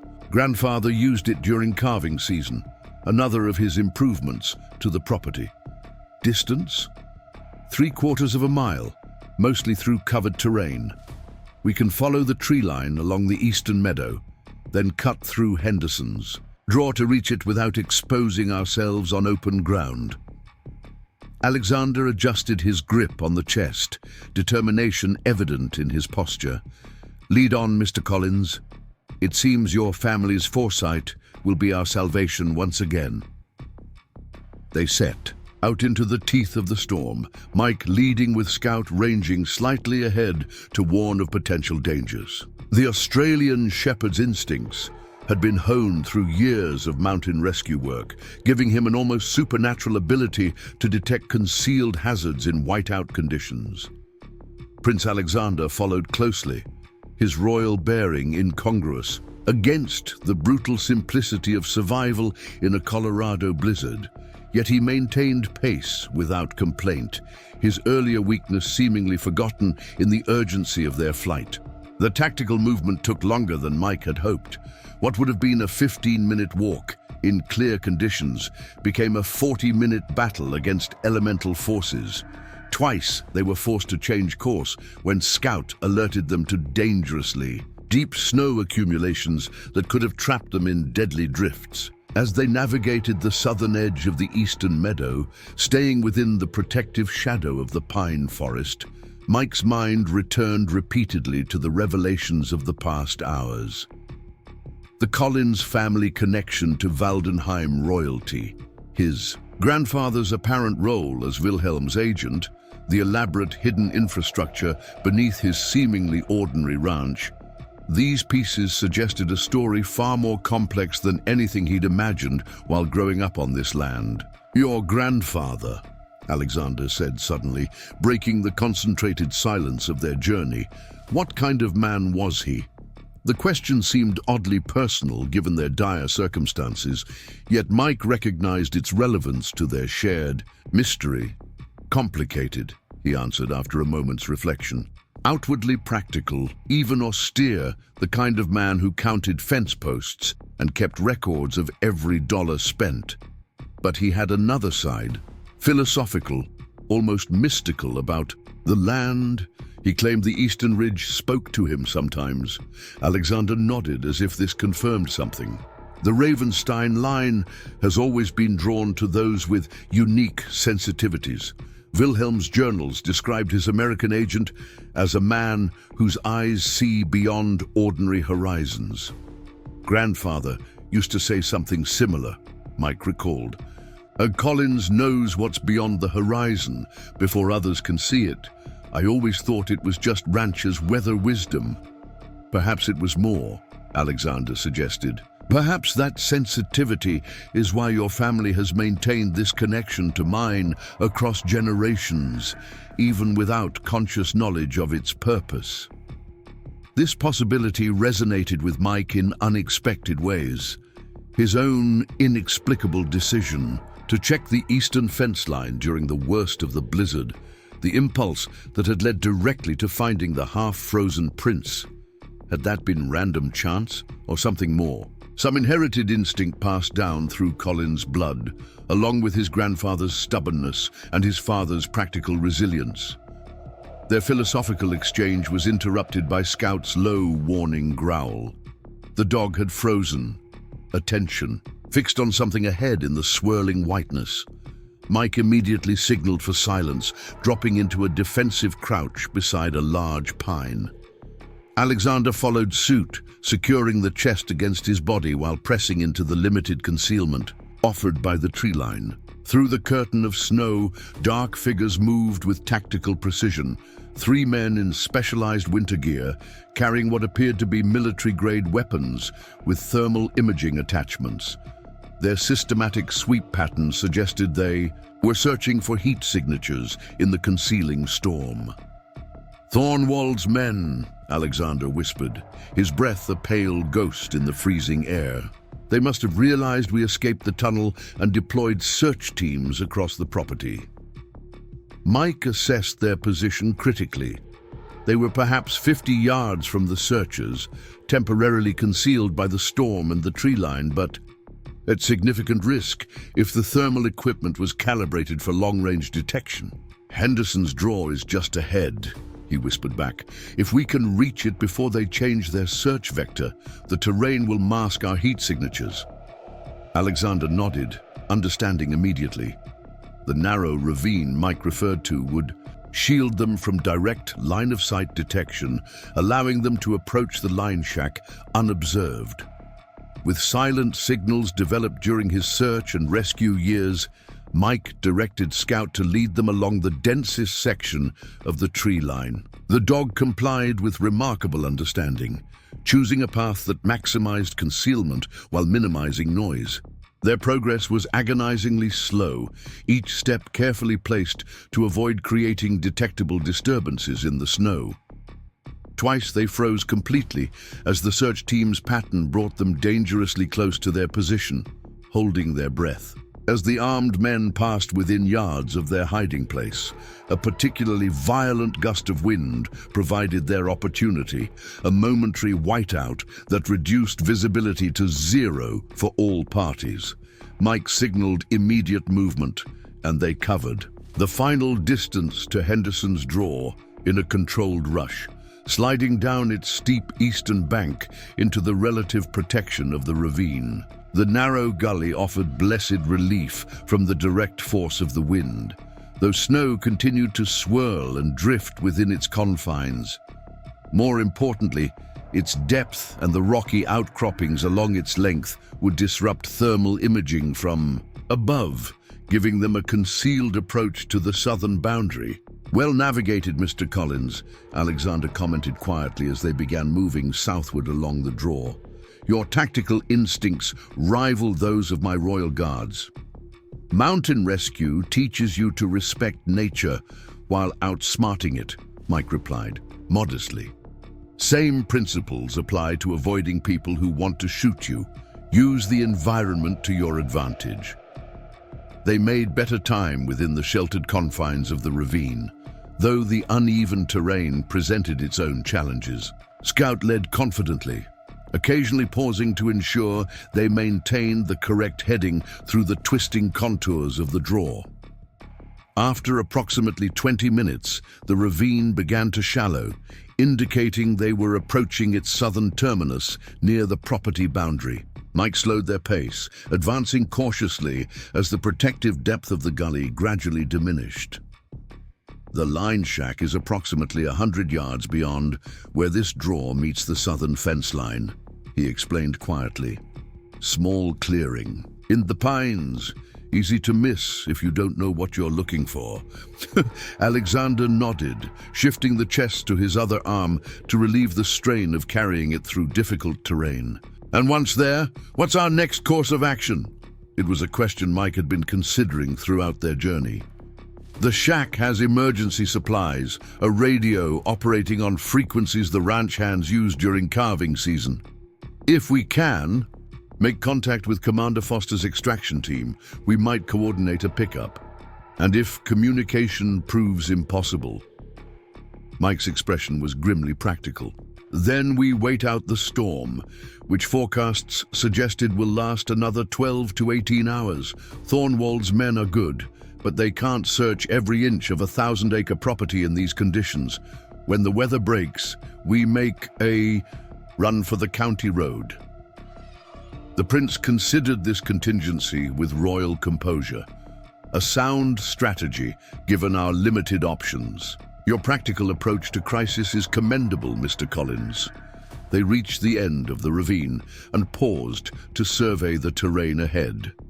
The storm continued unabated, visibility limited to perhaps 30 yards, but no sign of search teams was evident in their immediate vicinity. "Stay low, follow Scout's lead," Mike instructed. "The trees provide some cover, but it's more exposed than I'd like for the next section." They emerged from Henderson's Draw and immediately entered the scattered pine forest that marked the southern boundary of Whispering Pines Ranch. Mike navigated by memory and instinct, having traversed this section of his property hundreds of times since childhood. Scout ranged slightly ahead, his sensitivity to danger providing early warning of potential threats. The line shack appeared suddenly through the curtain of snow, a small, weathered structure nearly invisible against the backdrop of larger pines. Constructed of native stone, with a steep-pitched metal roof designed to shed heavy snow, it represented the perfect emergency shelter for their circumstances. Mike approached cautiously, circling the structure once to ensure it hadn't been discovered by Thornwald's search teams. Finding no tracks or signs of disturbance in the accumulating snow, He signaled Alexander to follow him to the narrow wooden door on the shack's leeward side. The simple iron key hung beneath a small rock ledge beside the door. Another of his grandfather's practical security measures. Mike unlocked the door and ushered the prince and scout inside, securing it behind them against the howling storm. The interior of the line shack was Spartan but efficiently organized. Approximately 12 feet square, with a small wood stove, built-in bunks along one wall, and shelves stocked with emergency supplies. Most importantly for their current situation, it offered concealment and protection from both hostile searchers and the increasingly dangerous weather conditions. Alexander set the chest carefully on the small table that occupied the center of the space, flexing his arms to restore circulation. After carrying the heavy object across difficult terrain, despite the physical demands of their escape, his focus remained fixed on the ancient artifact, the culmination of his family's century-and-a-half search. Mike busied himself with immediate survival priorities, checking supplies, starting a small, nearly smokeless fire in the well-designed stove, and inventorying communication options. The emergency radio was where his father had always kept it, tucked inside a waterproof container beneath the lower bunk. "How long has this structure been here?" Alexander asked, surveying the simple but effective shelter with newfound interest. "Original shack dates to my grandfather's time, early 1940s according to family records. My father rebuilt it in the 80s, keeping the same footprint but improving the insulation and heating system." The prince nodded thoughtfully. "Another piece of the Collins legacy on this land. I'm beginning to believe there are few coincidences in the story of our family's connection." Mike powered up the emergency radio, scanning frequencies used by ranch operations throughout the region. Most channels carried only static, unsurprising given the severity of the storm. But he persistently tried the emergency band used by county search and rescue teams. "This is Whispering Pines Ranch requesting emergency assistance," he transmitted, keeping his message deliberately vague in case Thornwald's men were monitoring communications. "Two individuals seeking evacuation from southern property boundary. Respond on this frequency if receiving." Only crackling static answered his call. Mike repeated the transmission twice more before setting the radio to monitor mode. If anyone responded, they'd hear it. But the likelihood of successful communication during such severe weather conditions was minimal. "It appears we implement your contingency plan," Alexander observed, settling onto one of the bunks while maintaining his vigilant attention on the chest. "Wait out the storm and attempt evacuation when conditions improve." Mike nodded, adding, "A small piece of wood to the stove to maintain their minimal heat source without creating detectable smoke. The shack is well insulated, stocked with emergency rations and water. We can hold this position indefinitely if necessary." Scout had settled into a vigilant posture near the door, his acute senses their early warning system against approaching danger. The dog's relaxed but attentive demeanor suggested no immediate threats in their vicinity. Small comfort given the comprehensive search undoubtedly still underway across the property. A momentary lull in the storm's assault created an unnatural quiet, emphasizing the isolation of their position.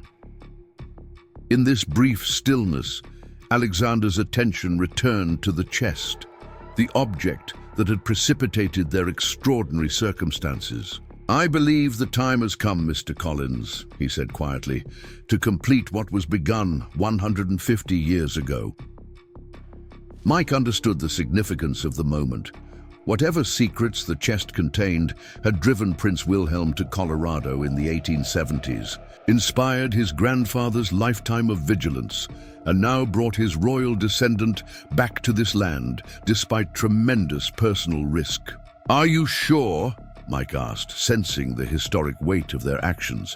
"Once opened, whatever is inside becomes part of the present rather than protected history." Alexander nodded solemnly. The purpose of preservation is not eternal concealment, but revelation at the proper moment. I believe this is that moment, with you as witness, on the very land where it was hidden. The prince examined the chest carefully, noting the absence of any conventional locking mechanism. Instead, the silver bands that reinforced the dark wood featured inscribed patterns similar to those they'd observed in the underground chamber. According to family records, the chest responds to the royal signet, Alexander explained, removing the heavy ring Mike had found among his possessions when rescued from the blizzard. With ceremonial deliberation, the prince pressed the face of the ring against a circular depression at the center of the chest's front panel. The contact produced a soft but distinct mechanical click, followed by the subtle shifting of internal components. The silver bands slackened slightly, allowing the lid to rise approximately half an inch, unlocked but not yet open. Alexander paused, his hand resting lightly on the chest's surface. Whatever we discover here may change both our family's understanding of their shared past, he said, meeting Mike's gaze directly. Are you prepared for that possibility? Mike considered the rapid evolution of his reality over the past 24 hours, from struggling rancher to rescuer to confidant in royal intrigue. Whatever the chest contained seemed almost secondary to the journey that had led them to this moment. My grandfather always said the Collins family doesn't run from truth, even when it comes dressed in strange clothes, Mike answered. I'm ready. With deliberate movement, Alexander lifted the lid of the ancient chest, revealing its long protected contents. Inside, carefully preserved in what appeared to be layers of oiled silk, lay several items. A leather-bound journal with the Ravenstein royal crest embossed on its cover, a small wooden box similar to the one containing the map and key, a folded document bearing elaborate wax seals, and, most surprisingly, a faded photograph in an ornate silver frame. Alexander reached first for the document, handling the aged parchment with reverent care as he unfolded it to reveal elaborate calligraphy in German and English on facing pages. As he read, the prince's expression transformed from concentrated interest to profound shock. Twice he paused to reread sections, as if confirming the evidence of his own eyes. Extraordinary, he whispered finally. The family legends were true, but not in the way any of us imagined. What is it? Mike asked, his curiosity overcoming protocol. Alexander handed him the document with uncharacteristic informality. See? For yourself, Mr. Collins. It appears our families are connected by more than coincidence or employment. Mike accepted the ancient parchment carefully, focusing on the English text that occupied the right-hand page. It appeared to be a formal declaration, its language ornate, but its meaning increasingly clear as he progressed through the carefully penned paragraphs. This is a marriage certificate? Mike asked, confusion evident in his voice. Alexander nodded, reaching next for the framed photograph. Between Prince Wilhelm Ravenstein and Elizabeth Collins, dated August 17, 1876. The photograph confirmed this astonishing revelation. A formal portrait of a distinguished gentleman in European formal attire, standing beside a young woman in a simple but elegant wedding dress. Though faded with age, the image clearly showed the same signet ring now adorning Alexander's finger. Elizabeth Collins, Mike repeated, the name triggering distant family memories. My grandfather's mother. Family history claimed she married a silver prospector who died before returning from a business trip to Europe. A convenient simplification of a more complicated truth, Alexander observed, now examining the leather journal. According to these entries, Wilhelm met Elizabeth during his search for the royal artifacts. They married in secret before he was recalled to Waldenheim. Mike struggled to process this revelation. Are you saying my great-grandmother was secretly married to a European prince? Not just married, Alexander replied, his voice taking on a note of historical significance. Legally and royally wedded, with full documentation according to both American law and Waldenheim royal protocol. He carefully turned pages in the journal, translating sections as he progressed. Wilhelm intended to return for her, but the political situation in Waldenheim deteriorated rapidly. He was forced into a state marriage with a neighboring principality to secure military alliance against growing Prussian aggression. But he never forgot Elizabeth, Alexander continued, indicating passages in the journal. He established her on this property through intermediaries, ensuring her financial security while maintaining absolute secrecy about their connection. The land acquisition, the mining claim, the hidden chamber, all designed to protect both Elizabeth and the royal artifacts, until circumstances allowed him to acknowledge their union. Mike's understanding of his family history underwent a seismic shift.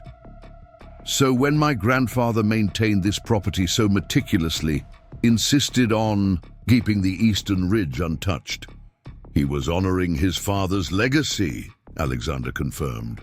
Wilhelm may never have been able to return, but he clearly communicated the importance of this land to his American son.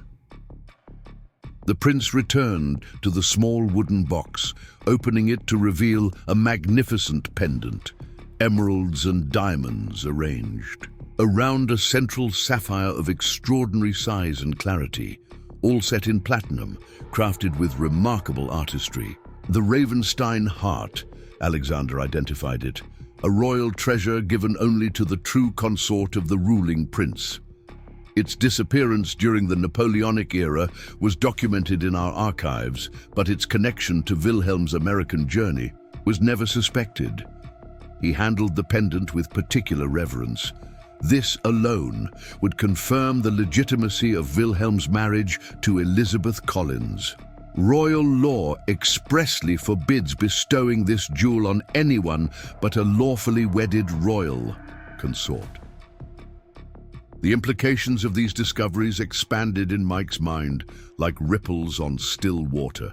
Then that would mean that the Collins family carries Ravenstein royal blood, Alexander confirmed. My grandfather and your grandfather were half-brothers, making us distant cousins. More significantly, under certain interpretations of royal succession law, your line might have legitimate claim to consideration in the Ravenstein inheritance. This revelation struck Mike with particular force. His humble cattle ranch, struggling against economic pressures and changing climate conditions, had been maintained through generations, not merely out of family stubbornness, but perhaps from some inherited sense of its true significance. Thornwald must have discovered references to Wilhelm's American marriage in the royal archives, Alexander continued, reconstructing the likely sequence of events. Without the documentation contained in this chest, he could dismiss any Collins claim to royal consideration, but with these materials, his position in the succession becomes less certain, Mike concluded, understanding the Duke's desperate measures with newfound clarity. Alexander nodded grimly. Precisely. With my father's health failing and no direct heir since my wife's death 5 years ago, succession questions have gained particular urgency. Thornwald has positioned himself as the only viable candidate, but these documents introduce significant complications to his ambitions. Before they could explore these implications further, Scout's posture changed abruptly. The dog moved from relaxed vigilance to alert tension, his attention fixed on something beyond the line shack's walls.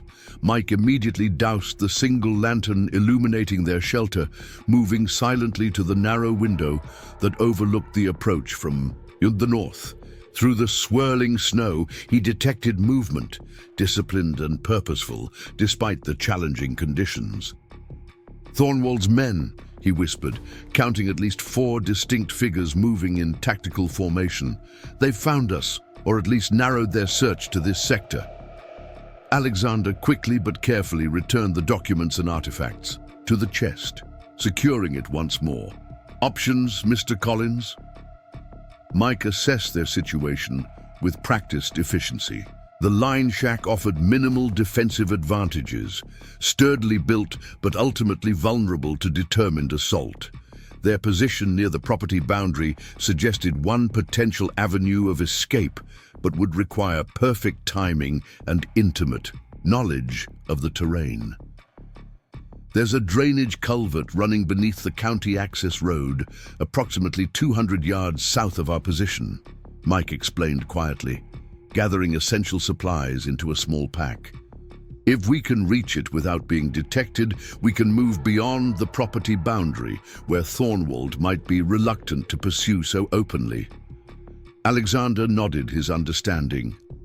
And from there? Foster's extraction coordinates were along that same road, about a half-mile east of the culvert. If her team is still operational, that's our best chance of connecting with them. The prince secured the chest once more, its weight a physical manifestation of the family legacy now revealed to span continents and generations. I place myself in your hands, Mr. Collins. Your family has protected mine for nearly 150 years. It seems fitting that tradition continues today. Mike checked the approaching search team's position once more, calculating timing against terrain. We'll exit through the rear of the shack, use the pine forest for cover initially, then follow the fence line to the culvert. Scout will take point. His instincts for safe passage are better than mine. As they prepared to venture back into the storm, abandoning the temporary security of the line shack, a new sound penetrated the howling wind, the distinctive rhythm of helicopter rotors approaching from the east. Reinforcements? Alexander suggested, hope evident in his voice. Mike studied the approaching aircraft through the limited visibility of the storm. Possibly Foster's extraction team, possibly Thornwald bringing in additional forces. Impossible to confirm in these conditions. The helicopter's presence added unpredictable variables to their already complicated escape. If friendly, it represented potential salvation. If hostile, it would effectively cut off their planned route to the county road. We stick to the original plan, Mike decided. The culvert offers our best chance regardless of who's operating. That aircraft, if it's Foster's people, we'll make contact once we've cleared the immediate threat. They exited the line shack through its rear window, a tight squeeze deliberately designed by Mike's practical grandfather to admit emergency ventilation while preventing unwelcome entry. The storm enveloped them immediately, its intensity undiminished. Despite the hours that had passed since their underground adventure, Scout led confidently, choosing a path that maximized the concealment offered by the pine forest while maintaining their southward trajectory toward the property boundary. Mike followed closely, with Alexander matching his movements with remarkable adaptation for someone unaccustomed to tactical wilderness navigation. The approaching search team had reached the line shack, their shouts barely audible through the storm as they discovered their quarry had recently departed. Their disciplined response was immediate, spreading out to establish a search perimeter while communicating with additional teams. Mike increased their pace, recognizing the narrowing window for successful evasion. The sound of the helicopter grew louder, now clearly approaching their position despite the challenging flying conditions. They're using the aircraft to coordinate ground teams, Mike observed grimly as they reached the fence line marking Whispering Pines Ranch's southern boundary. Thoroughness suggesting professional methodology. The county access road lay just beyond the fence, a gravel track mostly unused during winter months, except for occasional ranchers checking remote properties. The culvert Mike had identified as their escape route passed beneath this road approximately 50 yards east of their current position. As they paralleled the fence toward this objective, the helicopter's search pattern became more focused. its powerful spotlights penetrating the snowfall in methodical sweeps. Twice, they were forced to press themselves flat against the ground as the aircraft passed directly overhead, the thundering rotors displacing snow in violent swirls that momentarily cleared visibility around them. The culvert appeared suddenly. Through the storm, a concrete tunnel perhaps 4 feet in diameter, designed to channel seasonal runoff beneath the county road. Currently dry, it offered passage beyond the immediate search area if they could reach it without detection. Mike signaled Scout forward to check for potential ambush. The dog's superior senses their best protection against tactical surprises. The Australian Shepherd investigated quickly, returning with body language that indicated the passage was clear. "You first," Mike instructed Alexander, covering their position while the prince negotiated the fence and approached the culvert. Entrance. A sudden shout from behind confirmed Mike's worst fears. They'd been spotted by the search team closing from the north. Within seconds, the helicopter banked sharply, its spotlight focusing directly on their position while ground forces converged from multiple directions. "Go!" Mike urged, practically pushing Alexander into the culvert's protective darkness. "Follow it through to the far side. Wait for Scout. I'll delay them." The prince clutched the chest containing their shared family legacy with renewed determination. "I won't leave you behind, Mr. Collins." "Not leaving, delaying," Mike corrected, already turning to face the approaching threats. "Someone has to slow them down or we all get caught. Scout knows what to do. He'll lead you to safety." Before Alexander could protest further, Mike gave Scout a specific hand signal, one the dog recognized from their search and rescue years together. "Guard and guide," he commanded firmly. The animal responded immediately, nudging the prince deeper into the culvert while maintaining protective positioning. Mike turned to face the converging forces, weaponless but intimately familiar with the terrain in ways their tactical training couldn't match.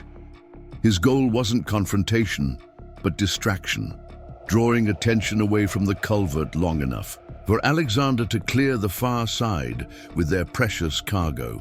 Thornwald's men approached with professional caution, weapons raised but not yet firing. Their orders clearly prioritized capture over elimination. The helicopter maintained position. Overhead, its spotlight creating a harsh circle of artificial daylight in the swirling storm. As the first team closed to within 20 yards, a new sound cut through the cacophony of wind and rotors, sharp, distinctive reports that could only be gunfire, originating from the eastern approach to their position. Commander Foster's extraction team had arrived, engaging Thornwald's forces from an unexpected vector. The timing couldn't have been more perfect, creating precisely the diversion Mike had hoped to manufacture himself. The helicopter pilot responded immediately to this new threat, banking away from Mike's position to support Thornwald's ground teams against the newcomers. This momentary distraction provided exactly the opportunity Mike needed. He retreated toward the culvert, sliding into its protective darkness just as the first of Thornwald's men reached the fence line. Once inside, he moved quickly to join Alexander and Scout at the southern exit, emerging onto the county road as the sounds of conflict intensified behind them. "Commander Foster?" Alexander asked, hope evident in his voice. "Seems likely," Mike confirmed. "The timing and approach match her operational style. She's created the window we needed. Now we use it." They moved eastward along the county road, staying close to the drainage ditch for rapid concealment if necessary. The helicopter had fully committed to the engagement behind them, its attention diverted from their escape route by the more immediate tactical situation. After approximately a quarter mile, a vehicle appeared through the storm. A heavy-duty SUV with specialized off-road modifications, moving deliberately despite the hazardous conditions. It stopped approximately 50 yards ahead of their position, its headlights extinguished as a precautionary measure. Mike and Alexander paused, uncertain whether this represented salvation or a new threat. Scout's reaction provided the first. Indication. The dog's posture relaxed slightly, suggesting recognition rather than alarm. The driver's door opened, and a familiar figure emerged. Commander Foster, her left arm now properly bandaged, but her professional bearing unchanged despite the ordeal she'd clearly experienced after their separation. "Your Highness," she called, her voice carrying just far enough to reach them without projecting to potential hostiles. "Mr. Collins, extraction vehicle is secure." They covered the remaining distance quickly, the sounds of conflict diminishing behind them as Thornwald's forces engaged with Foster's security team. The commander helped them into the vehicle, her tactical assessment of their condition both efficient and thorough. "The chest is secure," Alexander reported immediately, placing the ancient container carefully on the vehicle's floor. "As are the documents it contains." Foster nodded with evident relief. "Excellent, Your Highness. My team will disengage and rendezvous at the secondary extraction point. Diplomatic transport is standing by at Silver Creek Municipal Airport once we clear the weather system." As the vehicle began moving eastward along the county road, accelerating cautiously on the snow-covered surface, Mike experienced a sudden sense of dislocation. The extraordinary events of the past 24 hours, from simple rescue to royal revelation, seemed to compress into a single continuous narrative, leading inevitably to this moment of departure. "What happens now?" he asked finally, the question encompassing far more than their immediate tactical situation. Alexander met his gaze directly, royal authority now fully restored in his bearing. "Now, Mr. Collins, we acknowledge the truth that has connected our families across generations. The documentation we've recovered will require careful review by both Waldenheim's royal historians and legal counsel, but its implications are profound." "Thornwald?" Mike inquired, thinking of the determined forces they'd narrowly escaped. "Will face appropriate consequences for his actions on American soil," Foster interjected firmly. "The diplomatic implications alone will neutralize his political position, regardless of succession questions." Alexander nodded agreement before continuing. "As for Whispering Pines Ranch and the Collins family legacy, I believe significant changes may be forthcoming. Should you be amenable?" Mike raised an eyebrow questioningly. "Your family has maintained stewardship of Royal Ravenstein assets for nearly 150 years without recognition or compensation. The Prince explained that oversight must be corrected, both financially and in terms of formal acknowledgement of the Collins connection to the crown." The implications of this statement expanded in Mike's mind, offering unexpected resolution to generations of Collins' struggle on land that now revealed its true significance. "I never expected this outcome when I checked that fence line during the blizzard," Mike observed, the ordinary beginning of their extraordinary journey seeming almost quaint in retrospect. "Perhaps you did, in ways beyond conscious thought," Alexander suggested. "The connection between our families has manifested in remarkable ways across generations. Your instinct to patrol that specific section during the worst of the storm may be another example of inherited awareness." As the vehicle continued eastward, leaving Whispering Pines Ranch behind, Mike found himself considering the continuity of actions that had preserved both the royal artifacts and his family's connection to them. His grandfather's meticulous maintenance of seemingly ordinary structures, his father's adherence to traditions he didn't fully understand, and his own inexplicable attachment to struggling land that other ranchers would have abandoned years ago. The Collins men had always known what lay beyond the horizon before others could see it. Perhaps that sensitivity extended beyond weather, patterns to the very currents of history that had brought a European prince to his door during Colorado's worst blizzard in decades. Scout settled contentedly against Mike's leg, the Australian shepherd's mission successfully completed. The dog's simple loyalty provided anchoring reality amidst the transformative revelations of royal connections and historical secrets. 1. "And question remains, Mr. Collins," Alexander said, as the storm began showing its first signs of abating, the eastern horizon marginally lighter behind the curtain of falling snow. "Will you accept formal recognition of your family's connection to the House of Ravenstein? The process will involve significant changes to your current circumstances." Mike considered this proposition carefully, weighing generations of Collins' pragmatism against the unprecedented opportunity now presented. His grandfather had maintained vigilant stewardship without recognition. His father had continued these traditions through stubborn loyalty to family legacy. What would his own contribution to this intergenerational story become? "The Collins family has always done what's necessary to protect what matters," Mike answered finally. "Seems like that principle applies whether we're talking about cattle or royal legacies." Alexander smiled, royal formality momentarily giving way to genuine connection. A worthy philosophy that has served both our families well across centuries. As the extraction vehicle continued towards Silver Creek and the diplomatic transport, waiting beyond, Mike Collins, rancher, rescuer, and newly discovered royal connection, felt the weight of history settle alongside him. His simple act of human compassion during Winter Storm Elsa had unveiled generational secrets and familial connections spanning continents and centuries.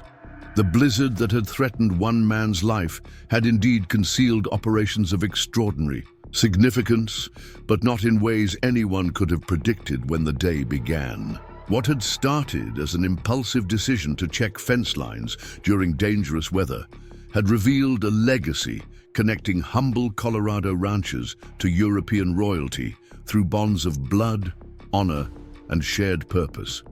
And as the Collins men had always known, sometimes what waits beyond the horizon changes everything. Up next, you've got 2 more standout stories right on your screen. If this one hit the mark, you won't want to pass these up.